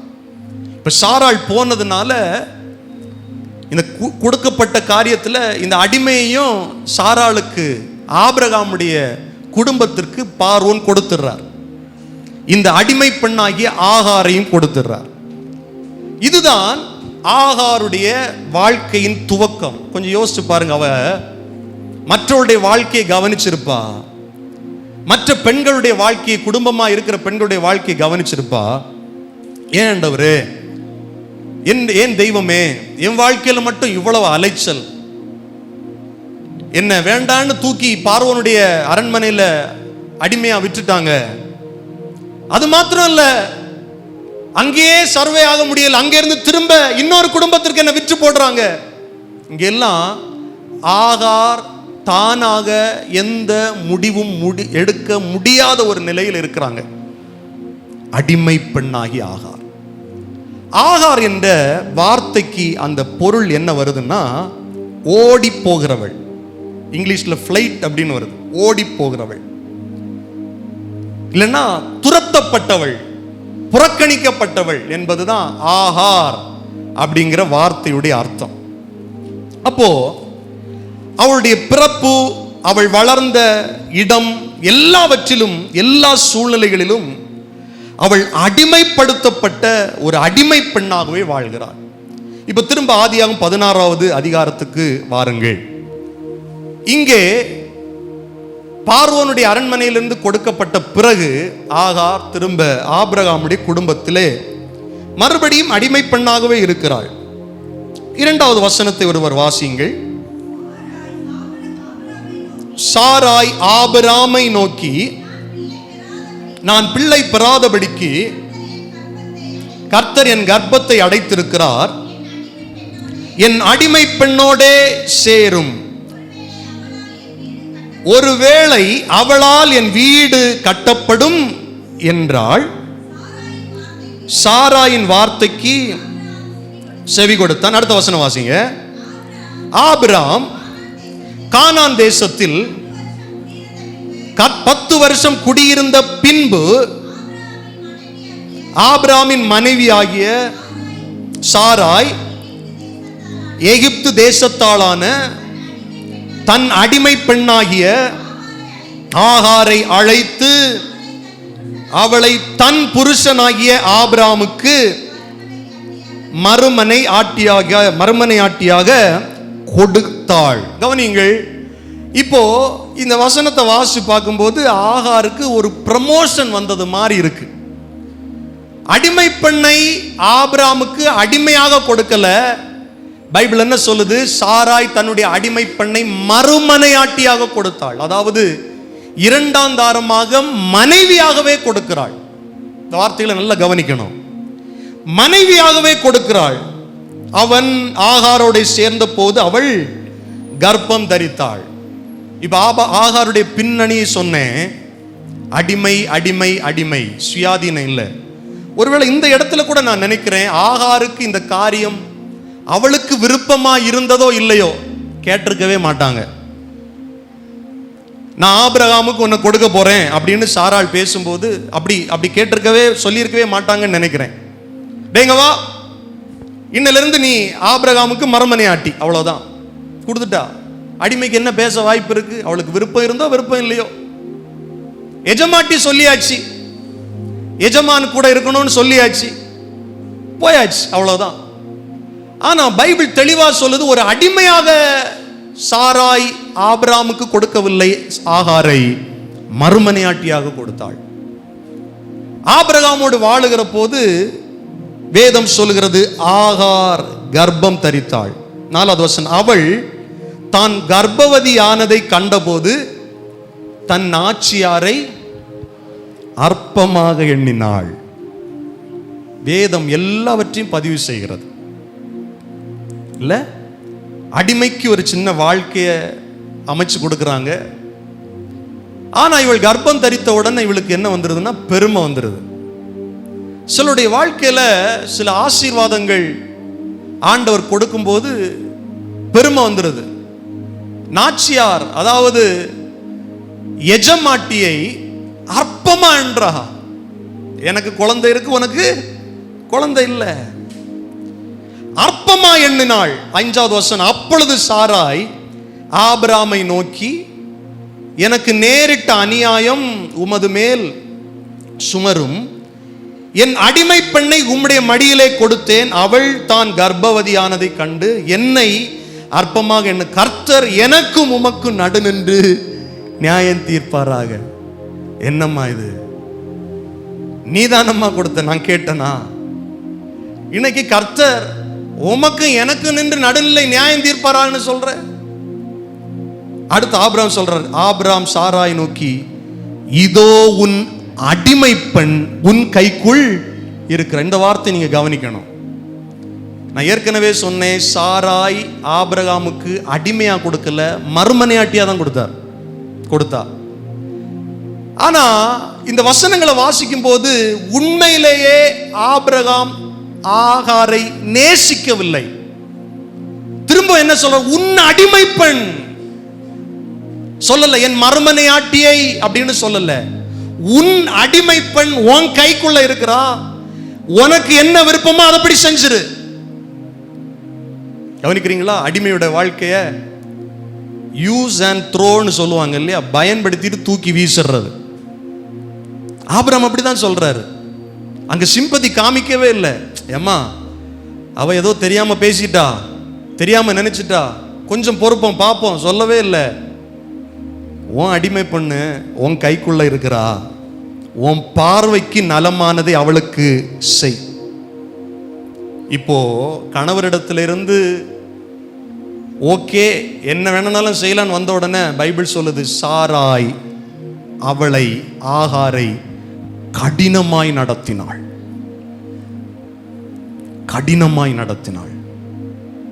ஒரு வீட்டுக்குள்ள ஒரு சம்பவம், இவங்க வாழ்க்கையில் இவ்வளவு பிரச்சனை வந்துருச்சு. இப்போ அதாரிட்டி யார் கையில் இருக்கு, அதிகாரம் யார் கையில் இருக்குன்னா சாராய் கையில் இருக்கு. உன்னை நான் என்ன வேணும்னாலும் செய்ய முடியும். கடினமாய் நடத்துகிறாள். வேதம் சொல்லுகிறது 6வது வசனம், அதற்கு ஆபிரகாம் சாராயை நோக்கி செய்யு சொல்லிட்டார். கடினமாய் நடத்தினபடினால் அவளை விட்டு என்ன போனா, ஓடி போனா. சத்தமா சொல்லுங்க, ஓடி போனாள். நான் சொன்ன ஆகார் என்பதன் அர்த்தம் என்ன, ஓடி போகிறவள். பிரச்சனை வந்த உடனே ஓடி போயிட்டா. இன்னைக்கு சில நேரத்தில் நம்ம வாழ்க்கையில சில பிரச்சனை வந்த உடனே என்ன பண்றோம்னா ஓடி போறோம். தேவ சமூகத்தை விட்டு ஓடி போறோம், ஆண்டவரை விட்டு ஓடி போறோம். இனி எனக்கு ஒன்றும் தேவையில்லை ஓடி போறோம். ஒரு சின்ன பாடு உபத்திரம் வந்த போல அதுல நிக்க முடியல, ஓடி போகிற அனுபவம்.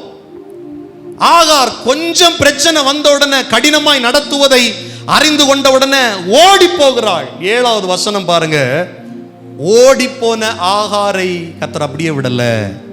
7வது வசனம் சொல்லுது, கர்த்தருடைய தூதனானவர். இந்த வார்த்தை ரொம்ப முக்கியம், கர்த்தருடைய தூதனானவர்.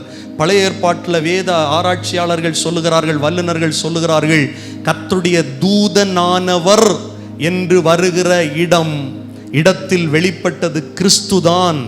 வார்த்தையாக இருந்தவர், ஆதியிலே வார்த்தையாக இருந்தவர் தான் வெளிப்பட்டிருக்கிறார் என்று வேத வல்லுநர்கள் சொல்லுகிறார்கள். கர்த்தருடைய தூதன் வேற, கர்த்தருடைய தூதனானவர் வேற. Angel of the lord. நீங்க இங்கிலீஷ் டிரான்ஸ்லேஷன்ல படிச்சு பார்த்தீங்கன்னா ஏ கேப்டல்ல இருக்கும், கேபிட்டல் லெட்டர்ல இருக்கும், எல் கேபிட்டல் லெட்டர்ல இருக்கும். ஏஞ்சல் ஆஃப் த லார்ட், கர்த்தருடைய தூதனானவர் அடிமை பெண்ணாகிய ஓடிப்போன ஆகாருக்கு தன்னை காண்பிக்கிறார். ஹல்லேலூயா. கிறிஸ்து தன்னை வெளிப்படுத்துகிறார். தூதனானவர் அவளை வனாந்தரத்திலே சூருக்கு போகிற வழி அருகே இருக்கிற நீரூற்றண்டையில் காண்கிறார். கண்டு சாராயின் அடிமை பெண்ணாகிய ஆகாரே, எங்கே இருந்து வருகிறாய், எங்கே போகிறாய் என்று கேட்டார். அவள், நான் என் நாச்சியாராகிய சாராயை விட்டு ஓடி போகிறேன் என்றாள். எங்க இருந்துமா வர, எங்க போற, உன் நிலை என்ன, கர்ப்பம் தரிச்சிருக்கிற ஒரு கரு உன்னுடைய வயிற்றில் இருக்கு, எங்க போற? அவ சொல்றா, என்னுடைய நாச்சியாராகிய என்னுடைய எஜமாட்டியாகிய சாராயை விட்டு நான் ஓடி போறேன். அப்பொழுது கர்த்தருடைய தூதனானவர், நீ உன் நாச்சியார் அண்டைக்கு திரும்பி போய் அவள் கையின் கீழ் அடங்கியிரு. சில பிரச்சனைகள் வரும்போது, உபத்திரம் வரும்போது கர்த்தர் நமக்கு சொல்லுகிற காரியம், ஏற்ற காலத்தில் அவர் நம்ம உயர்த்துறதுக்கு சில பிரச்சனைகளை நம்ம அடங்கி இருக்க தான் செய்யணும். சில காரியங்களை, சில சூழ்நிலைகளில் நாம் பொறுத்து இருக்க தான் செய்யணும். கர்த்தர் சொல்றாரு, நீ திரும்ப போ, அடங்கி இரு. 10வது வசனம், கர்த்தருடைய தூதனானவர் அவளை நோக்கி, உன் சந்ததியை மிகவும் பெருக பண்ணுவேன், அது பெருகி எண்ணி முடியாததா இருக்கும். பின்பும் கர்த்தருடைய தூதன் திரும்ப திரும்ப பேசுறார் பாருங்க. பின்னும் கர்த்தருடைய தூதனானவர் அவளை நோக்கி, நீ கர்ப்பவதியா இருக்கிறாய், ஒரு குமாரனை பெறுவாய், கர்த்தர் உன் அங்கலாய்ப்பை கேட்டபடியினால் அவனுக்கு இஸ்மவேல் என்று பெயரிடுவாயாக. நல்ல கவனிங்க, இந்த அடிமை பெண்ணுடைய அங்கலாய்ப்ப ஆபிராம் கவனிக்கல. ஆபிராம் சொன்னாரு, உன் கையில இருக்கிறா, அவளை என்ன வேணாலும் செய்.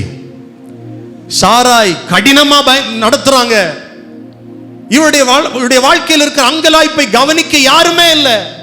ஆனா வேதம் சொல்லுது, கர்த்தர் ஆகாருடைய அங்கலாய்ப்பை கவனித்தார், கேட்டார். ஒரு புறஜாதி பெண், ஒரு அடிமை பெண், அவளை தேடி போய் நீ திரும்ப போன்னு சொன்னது மட்டும் இல்லை, என்ன தெரியுமா சொல்றாரு? வாக்குத்தத்தம் கொடுக்கிறார், உன் சந்ததியை நான் பெருக பண்ணுவேன்.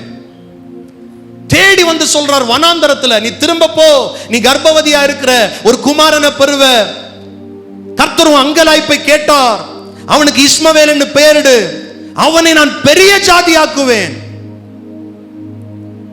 அது பெருகி எண்ணி முடியாதது இருக்கும். இந்த வார்த்தையை கேட்ட உடனே 13வது வசனம், இந்த இடத்துல நான் ஒரு காரியத்தை சொல்ல விரும்புறேன். இஸ்லாமிய சகோதரர்கள் சொல்லுவார்கள், நாங்கள் இந்த இஸ்மவேலுடைய வம்சத்தில் தான் வந்தோம் அப்படின்னு சொல்லுவாங்க. அவங்க சில பைபிள் இந்த வேர்சஸ் எல்லாம் எடுத்து அந்த பரம்பரைன்னு சொல்லுவாங்க. நல்லா கவனிங்க, அது என்னுடைய செய்தி அல்ல, சொல்லி நான் போகிறேன். இஸ்லாம் ஆரம்பிக்கப்பட்டது கிட்டத்தட்ட ஒரு 1300 வருஷத்துக்கு முன்னால தான், நாம் வாழ்ந்து கொண்டிருக்கிற காலத்துக்கு முன்னால. கிபி 600களுக்கு பின்னால தான் இஸ்லாம் என்ற மதம் பூமியில் வந்தது. நாம் பேசிட்டு இருக்கிறது 4000 வருஷத்துக்கு முன்னால் நடந்த கதை, உண்மை சம்பவம். வேதத்தில் இஸ்லாம் தான் இது அப்படின்னு எங்கேயுமே வேதத்தில் நமக்கு சாட்சியா எங்கேயுமே எழுதப்படலை. அவங்க ஏதோ சொல்றாங்க, அவ்வளவுதான். இவர்கள் தான் அவர்கள் என்று வேதம் எங்கேயும் சொல்லல. கவனிக்கிறீங்களா? கர்த்தருடைய வார்த்தை கவனிக்கிற தேவனுடைய பிள்ளைகளே, ஆண்டவர் ஆகாரம் சந்திச்சு சொல்றாரு, உன் பிள்ளைய நான் பெருக பண்ணுவேன். 13வது வசனம், அப்பொழுது அவள் என்னை காண்பவரை நானும் இவ்விடத்தில் கண்டேன் அல்லவா என்று சொல்லி தன்னோட பேசின கர்த்தருக்கு நீர் என்னை காண்கிற தேவன் என்று பெயரிட்டாள். ஆமென் சொல்லுங்கள். என் மனசை பார்த்தீங்களே, என் அங்கலாய்ப்பை பார்த்தீங்களே, என் நெருக்கத்தை பார்த்தீங்களே. சின்ன வயசுல இருந்தே ஓடிட்டு இருக்கிறேன், சின்ன வயசுல இருந்தே அடிமையா வேலை பார்க்கிறேன். இப்ப ஒருத்தனுக்கு கூட வாழ்க்கை அமைஞ்சது, இது கூட நான் நினைச்சு அமையல, என்ன ஃபோர்ஸ் பண்ணி வச்சாங்க. ஆனாலும் அதுலயும் ஒரு நெருக்கம், என்ன கடினமா துன்பப்படுத்துறாங்க, நடத்துறாங்க. ஆனா என் அங்கலாய்ப்ப ஒருவர் கண்டார், என் வேதனைய ஒருவர் கண்டார். இந்த வார்த்தைகளை கவனிக்கிற அன்பான ஆண்டுடைய பிள்ளைகளே, பிறந்ததுல இருந்தே ஓடுறீங்களா, அலையுறீங்களா? என்னடா இது வாழ்க்கை? சகோதரர்களுக்கு சொல்றேன், இன்னும் எவ்வளவுதான் அலையணும், ஓடணும் நினைக்கிறீங்களா? உங்கள் அங்கலாய்ப்பை கர்த்தர் காண்கிறார், அவர் நம்மை காண்கிற தேவன் என்று சொல்லி பெயரிடு. நீரை காண்கிற தேவன் என்று பெயரிட்டாள். 14வது வசனம், ஆகையால் அந்த துறவு பெயர் லாகாய்ரோயி எனப்பட்டது. அது காதேசுக்கும் பாரேத்துக்கும் நடுவே இருக்கிறது. கவனிங்கள் எனக்கு அன்பான கர்த்தருடைய பிள்ளைகளே, நம்முடைய வாழ்க்கையிலே நம்முடைய அங்கலாய்ப்பை காண்கிற ஒரு தேவன் இருக்கிறார்.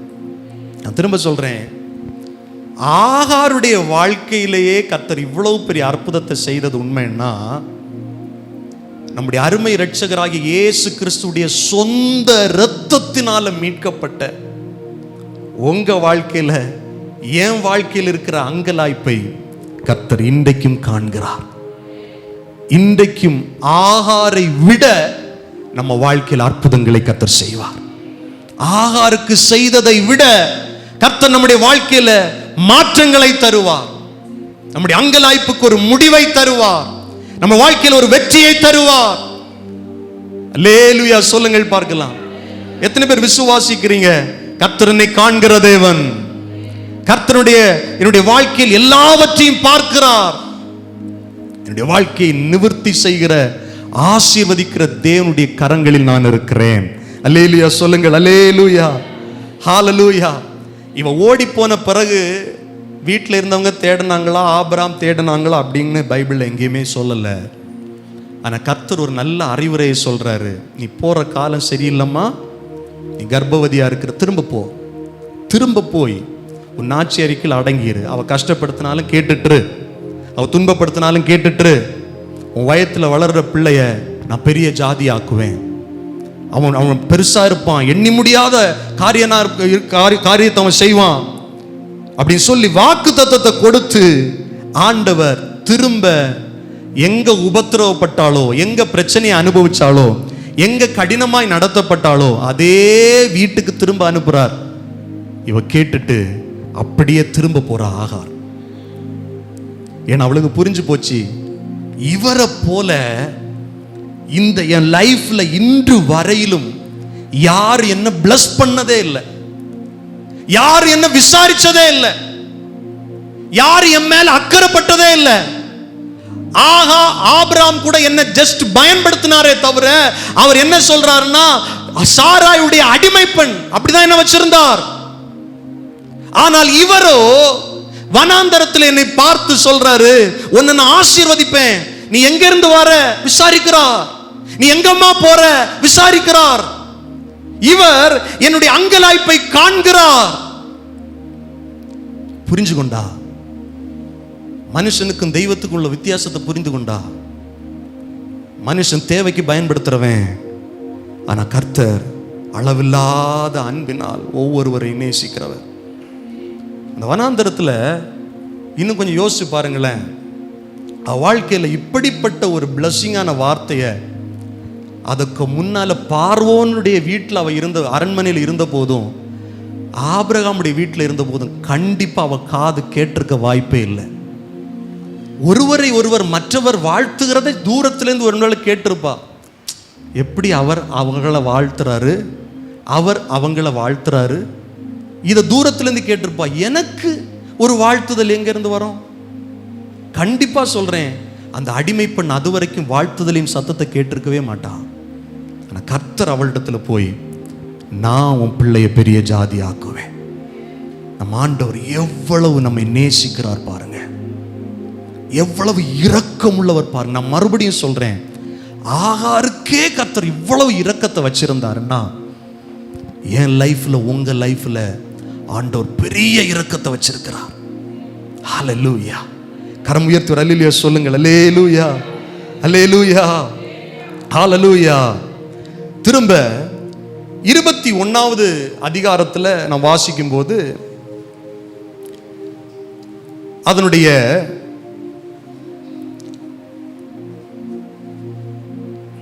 9வது வசனம், பின்பு எகிப்து தேசத்தாளாகிய ஆகார் ஆபிரகாமுக்கு பெற்ற குமாரன் பரியாசம் பண்ணுகிறதை சாராள் கண்டு. ஆபிரகாமை நோக்கி திரும்பவும் வீட்டில் பிரச்சனை வருது. இப்போ சாராய்க்கு குழந்தை பிறந்துருச்சு, வாக்குத்தத்த புத்திரன் ஈசாக்கு பிறந்துட்டார். தள்ளாத வயசுல எபிரேயர்கள் நிருபத்தில் வசனம் சொல்லுது, சாராய்க்கு அந்த கர்ப்பம் உண்டானது விசுவாசத்தினாலே. சாராள் கர்ப்பம் தரித்தாள், வாக்குத்தத்த புத்திரனை பெற்றாள். இப்ப வீட்டுல 2 பிள்ளைங்க, ஆபிரகாமுக்கு 2 பிள்ளைங்க. மூத்த பிள்ளை இஸ்மவேல் ஈசாக்க பார்த்து பரியாசம் பண்ணதை பார்த்த உடனே ஆபிரகாமை நோக்கி சாராள் சொல்றாங்க, இந்த அடிமை பெண்ணையும் அவள் மகனையும் என்ன பண்ணும்? புறம்பே தள்ளும். பாருங்களேன், எடுக்கிற முடிவுகள் ஈஸியா கடன்னு அடிமைக்கு மேல எடுக்க முடியுது. யார் நீ? என் பிள்ளைய பார்த்து பரியாசம் பண்ற, என் வீட்டில் இருந்துட்டு பரியாசம் பண்ற. ஆபிரகாமை பார்த்து திரும்ப திரும்ப பிரஷர் யாருக்குன்னா ஆபிரகாம் தான் பிரஷர். திரும்ப திரும்ப கணவருக்கு தான் பிரஷர். இதை செய்யறியா இல்ல வேற எதுவும் நடக்கும். மிரட்டுறது. ஆபிரகாமை நோக்கி இந்த அடிமை பெண்ணையும் அவள் மகனையும் புறம்பே தள்ளும். இந்த அடிமை பெண்ணின் மகன் என் குமாரனாகிய ஈசாக்கோடே சுதந்திரவாளியாய் இருப்பது இல்லை என்றாள். 11வது வசனம், தன் மகனை குறித்து சொல்லப்பட்ட இந்த காரியம் ஆபிரகாமுக்கு மிகவும் துக்கமாயிருந்தது. இங்க கூட ஆகாரை குறித்து சொல்லப்பட்ட காரியம் ஆபிரகாமுக்கு துக்கமா இல்ல, தன் மகனாகிய இஸ்மவேலை குறித்து சொல்லப்பட்ட. ஏன்னா பிள்ளை வளர்ந்துருச்சு, கிட்டத்தட்ட 13 வயசு ஆயிருச்சு பிள்ளைக்கு. அந்த காரியம் ஆபிரகாமுக்கு துக்கமா இருந்தது. 12வது வசனம், அப்பொழுது தேவன் ஆபிரகாம் நோக்கி, அந்த பிள்ளையும் உன் அடிமை பெண்ணையும் குறித்து சொல்லப்பட்டது உனக்கு துக்கமா இருக்க வேண்டாம், ஈசாக்கினிடத்தில் உன் சந்ததி விளங்கும், ஆதலால் சாராள் உனக்கு சொல்வதெல்லாவற்றையும் கேள். என்னன்னா 16வது அதிகாரத்துல சாராள் சொன்னதெல்லாம் மண்டே ஆட்டுனல்ல, ஆமான்னு சொன்னல, இப்பவும் கேளு. இப்ப ஏன் துக்கமா இருக்கு? அப்ப அவ மர்மனையாட்டியா கொடுக்கும்போது சரிம்மா அப்படின்னு ஏத்துக்கிட்டல, இப்பவும் உன் மனைவி சொல்றதே கேளு. 13வது வசனம், ஆண்டவருடைய கிருபை வெளிப்படுது பாருங்க. அடிமை பெண்ணின் மகனும் உன் வித்தாய் இருக்கிறபடியினால் அவனையும் ஜாதியாக்குவேன். என் தேவனால் கூடாத காரியம் ஒன்றுமில்லை, அவனையும் ஜாதியாக்குவேன்.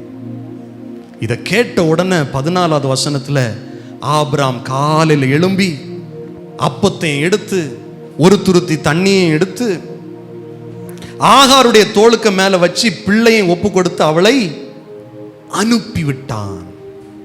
லிட்டரலா எப்படி புரிஞ்சுக்கலாம்னா துரத்தி விட்டான். போ, ஒன்னால தானே குழப்பம், ஒன்னால தானே பிரச்சனை. 16வது அதிகாரத்திலையும் உன் மேலதான் அவ வந்து கம்ப்ளைண்ட் பண்ணா, என் வீட்டுல நிம்மதியே இல்லை.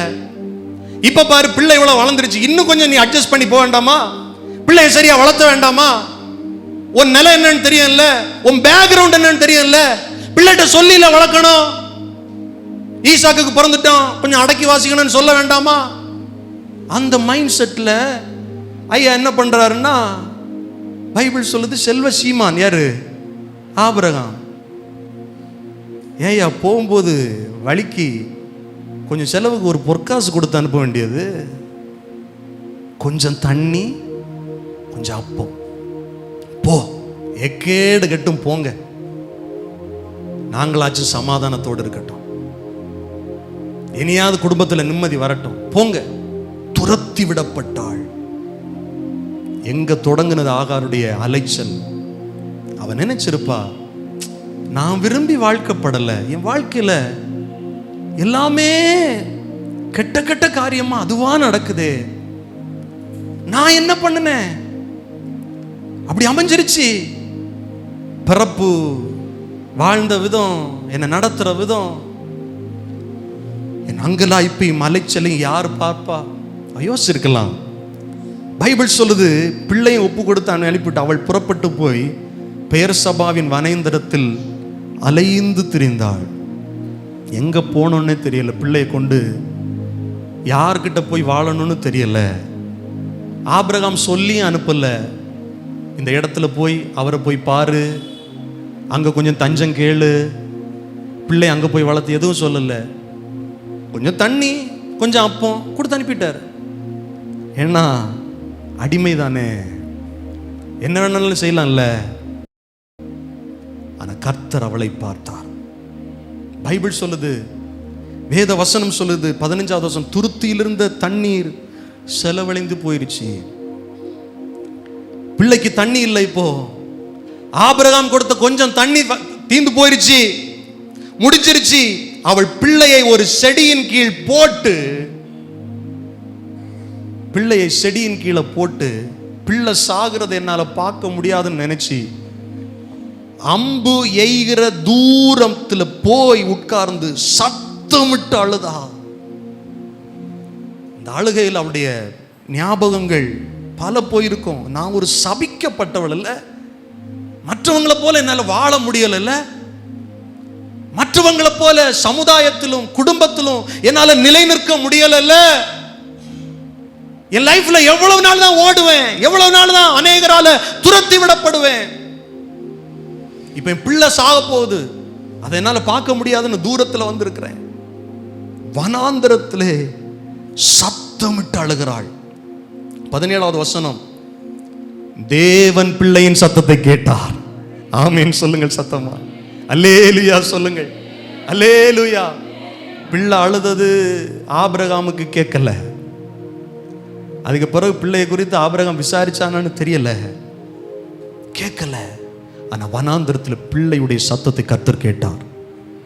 நான் சொல்றேன், நம்முடைய அழுகையின் கண்ணீருக்கு கர்த்தரிடத்துல மட்டும்தான் மதிப்பு இருக்கே தவிர மனுஷங்கிட்ட மதிப்பே கிடையாது. வனாந்தரத்தில் யாருமே இல்லை. ஒரு புறம் பிள்ளை அழுது, ஒரு புறம் ஆகார் அழுறாங்க. அந்த சகோதரியை பார்க்கிறதுக்கு யாரும் இல்லை. ஆனா பிள்ளையுடைய சத்தத்தை கர்த்தர் கேட்டார். பைபிள் சொல்கிறது, தேவதூதன் வானத்திலிருந்து ஆகாரை நோக்கி கூப்பிட்டு, ஆகாரை கூப்பிட்டு திரும்ப விசாரிக்கிறார். பாருங்க, ஆகாரே உனக்கு என்ன சம்பவித்தது?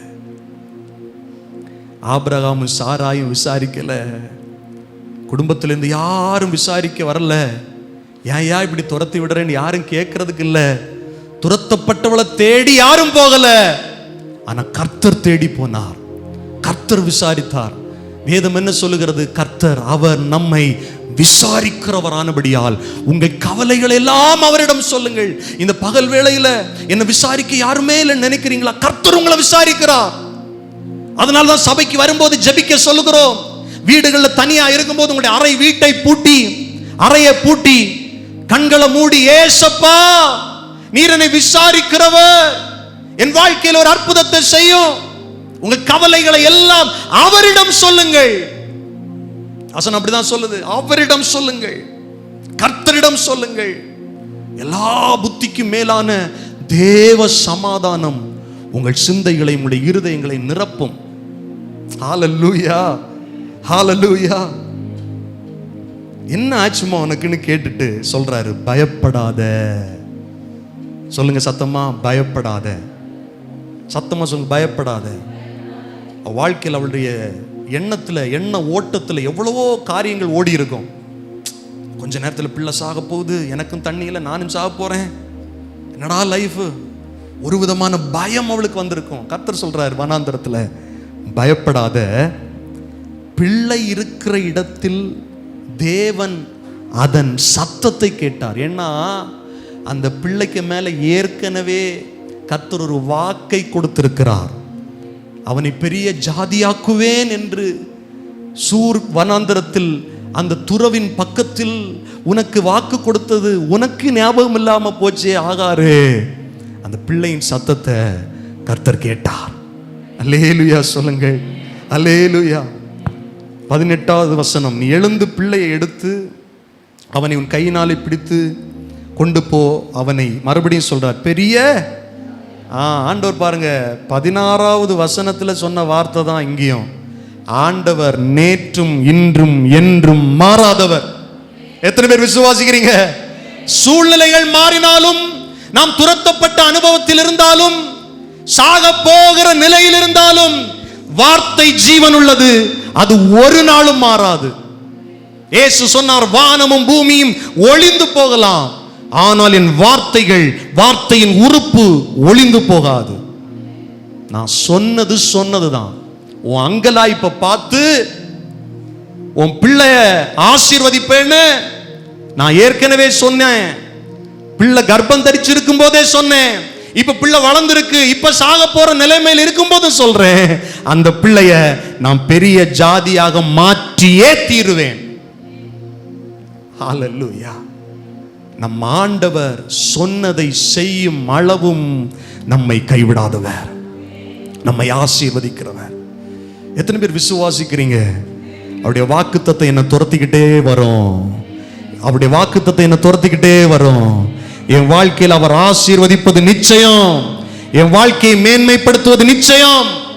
ஆமென், ஹalleluya, ஆமென். நீ பிள்ளைய உன் கையினால பிடித்து கொண்டு போ, அவனை பெரிய ஜாதியா. 19வது வசனம், தேவன் அவளுடைய கண்களை திறந்தார். வனாந்தரத்தில் அந்த பிரச்சனையின் மத்தியில் கர்த்தர் கண்களை திறக்கிறார். உங்களுடைய ஆவிக்குரிய கண்களை கர்த்தர் திறக்கட்டும். கர்த்தர் உங்களுடைய விசுவாச கண்களை திறக்கட்டும். வனாந்தரத்தில் நடத்துகிற தேவனுடைய கண்கள் பார்க்கட்டும். பிரச்சனையின் மத்தியில உங்க கூட இருக்கிற இயேசுவை உங்கள் கண்கள் பார்க்கட்டும். பாடுகள் மத்தியில, உபத்திரவத்தின் மத்தியில உங்களுக்காய் கர்த்தர் வைத்திருக்கிற ஆசீர்வாதங்களை உங்களுடைய கண்கள் பார்க்கட்டும். ஆண்டவர் புதுசா அங்க ஒரு நீரூற்றை உண்டாக்கல.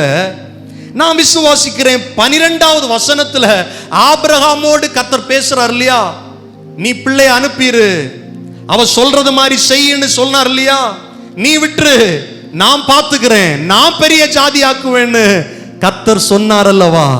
அதற்கு முன்பாகவே அவளுக்காக, அவள் பிள்ளைக்காக வனாந்தரத்தில் துறவு தண்ணீர் ஏற்பாடு செய்யப்பட்டிருந்ததுதான் உண்மை. ஆமீன் சொல்லுங்கள்.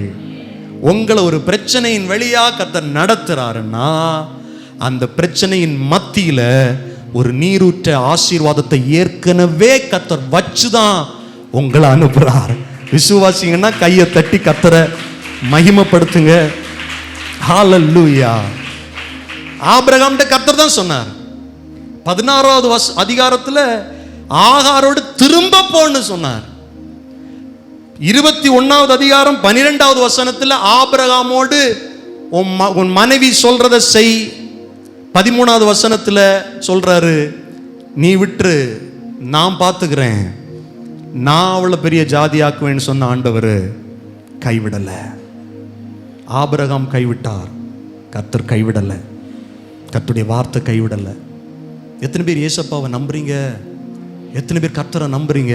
யார் என்னை கைவிட்டாலும் இயேசு கைவிட மாட்டார். ஹல்லேலூயா. அது யாரா இருக்கட்டும், எந்த உறவா இருக்கட்டும், நம்மளை சில நேரத்தில் கை கழுவிறோம், கர்த்தர் நம்மை கைவிடாதவர். ஆபிரகாம் கிட்ட சொன்னி விட்டுருப்பா, உனக்கு முடியல, சாராய் சொல்றதை கேளு, நான் அவனை பெரிய ஜாதி ஆக்குவேன். அந்த ஆண்டவர் வனாந்தரத்தில் பிள்ளையுடைய சத்தத்தை கேட்கிறார்.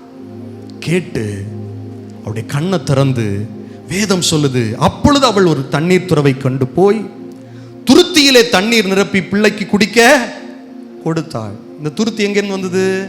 யார் கொடுத்த துருத்தி? ஆபிரகாம் கொடுத்த துருத்தி. வெறுந்துருத்தி, வெற்று துருத்தி, காலி பாத்திரம். ஆனா அந்த துருத்தியில் திரும்ப தண்ணீரை ஊற்ற ஆண்டவர் ஏற்கனவே அந்த வனாந்தரத்தில் ஒரு நீர் ஊற்ற ஆகாருக்காகவும் அந்த பிள்ளைக்காக வச்சிருந்தார்.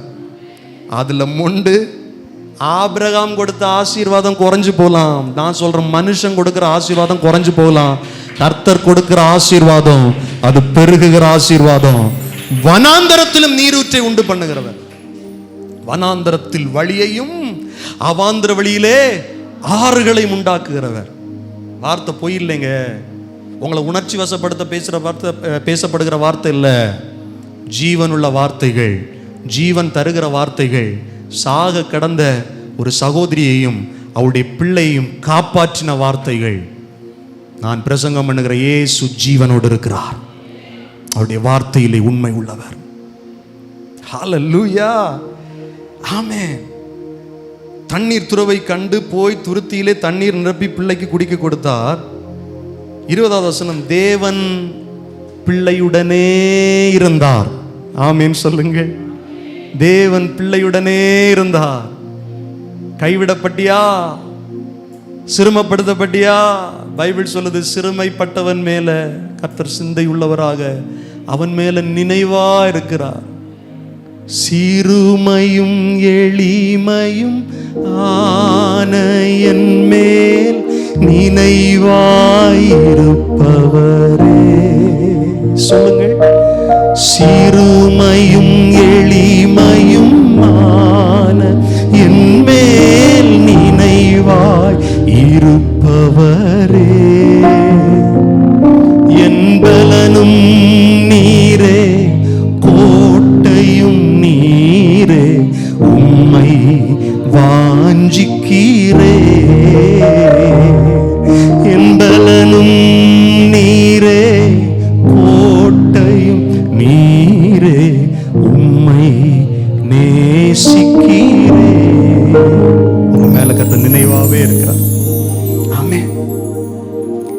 பிள்ளையோடு இருந்தார். அவன் வளர்ந்து வனாந்தரத்திலே குடியிருந்து வில் வித்தையிலே வல்லவனானான். அவன் சாகல, வனாந்தரத்திலே குடியிருந்து வில் வித்தையிலே வல்லவனாகணும்னா ஆண்டவர் ஆகாருக்கு காண்பித்த துறவு அவள் கண்ட நாளிலிருந்து வற்றி போகவே இல்லை. ஆபிரகாம் கொடுத்த துருத்தியில் இருந்த தண்ணி செலவழிந்து போயிருச்சு.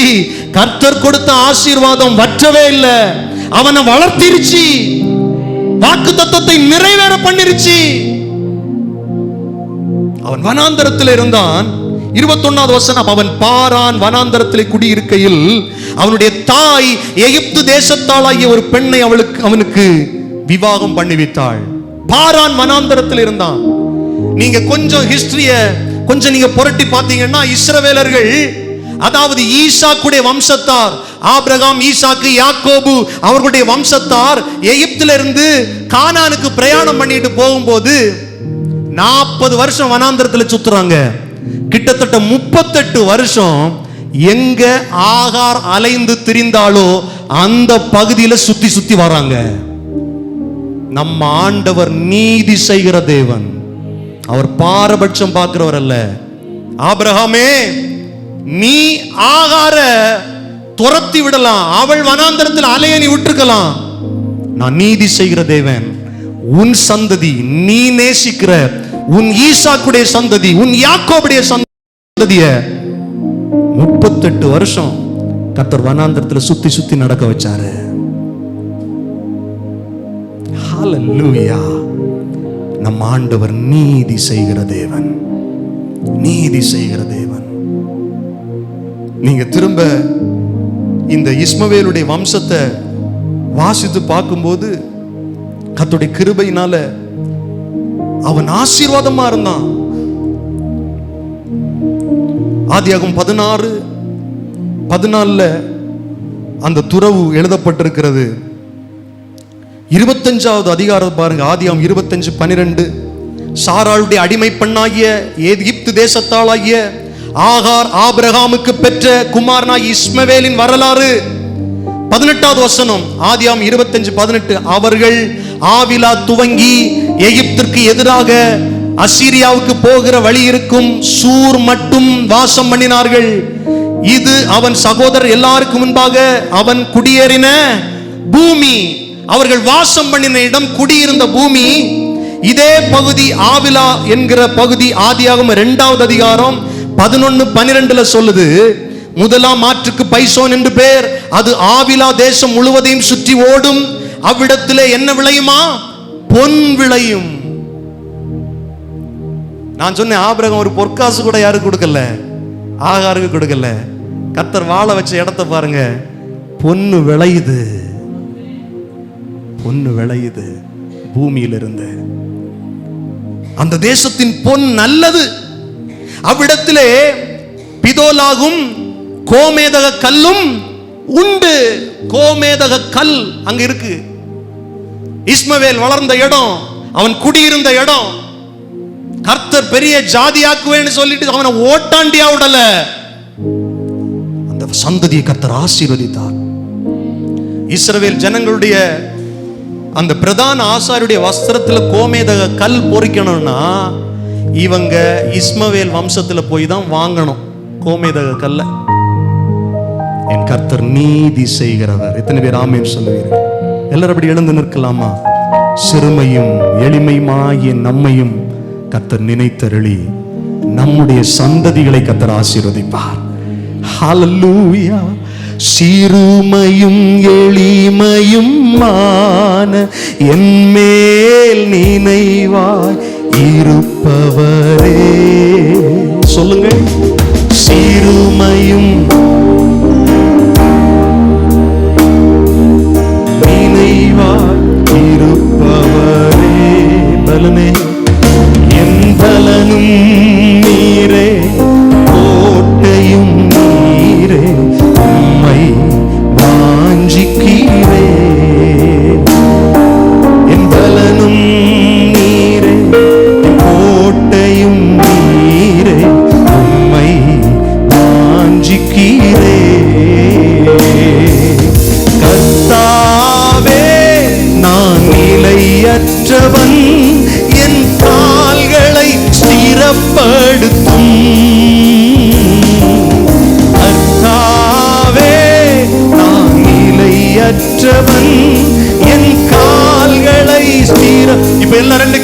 உயர்த்தி சொல்லு, என் பலனே, என் பலனும் கோட்டையும் நீரே, உம்மை வாஞ்சிக்கிறேன்.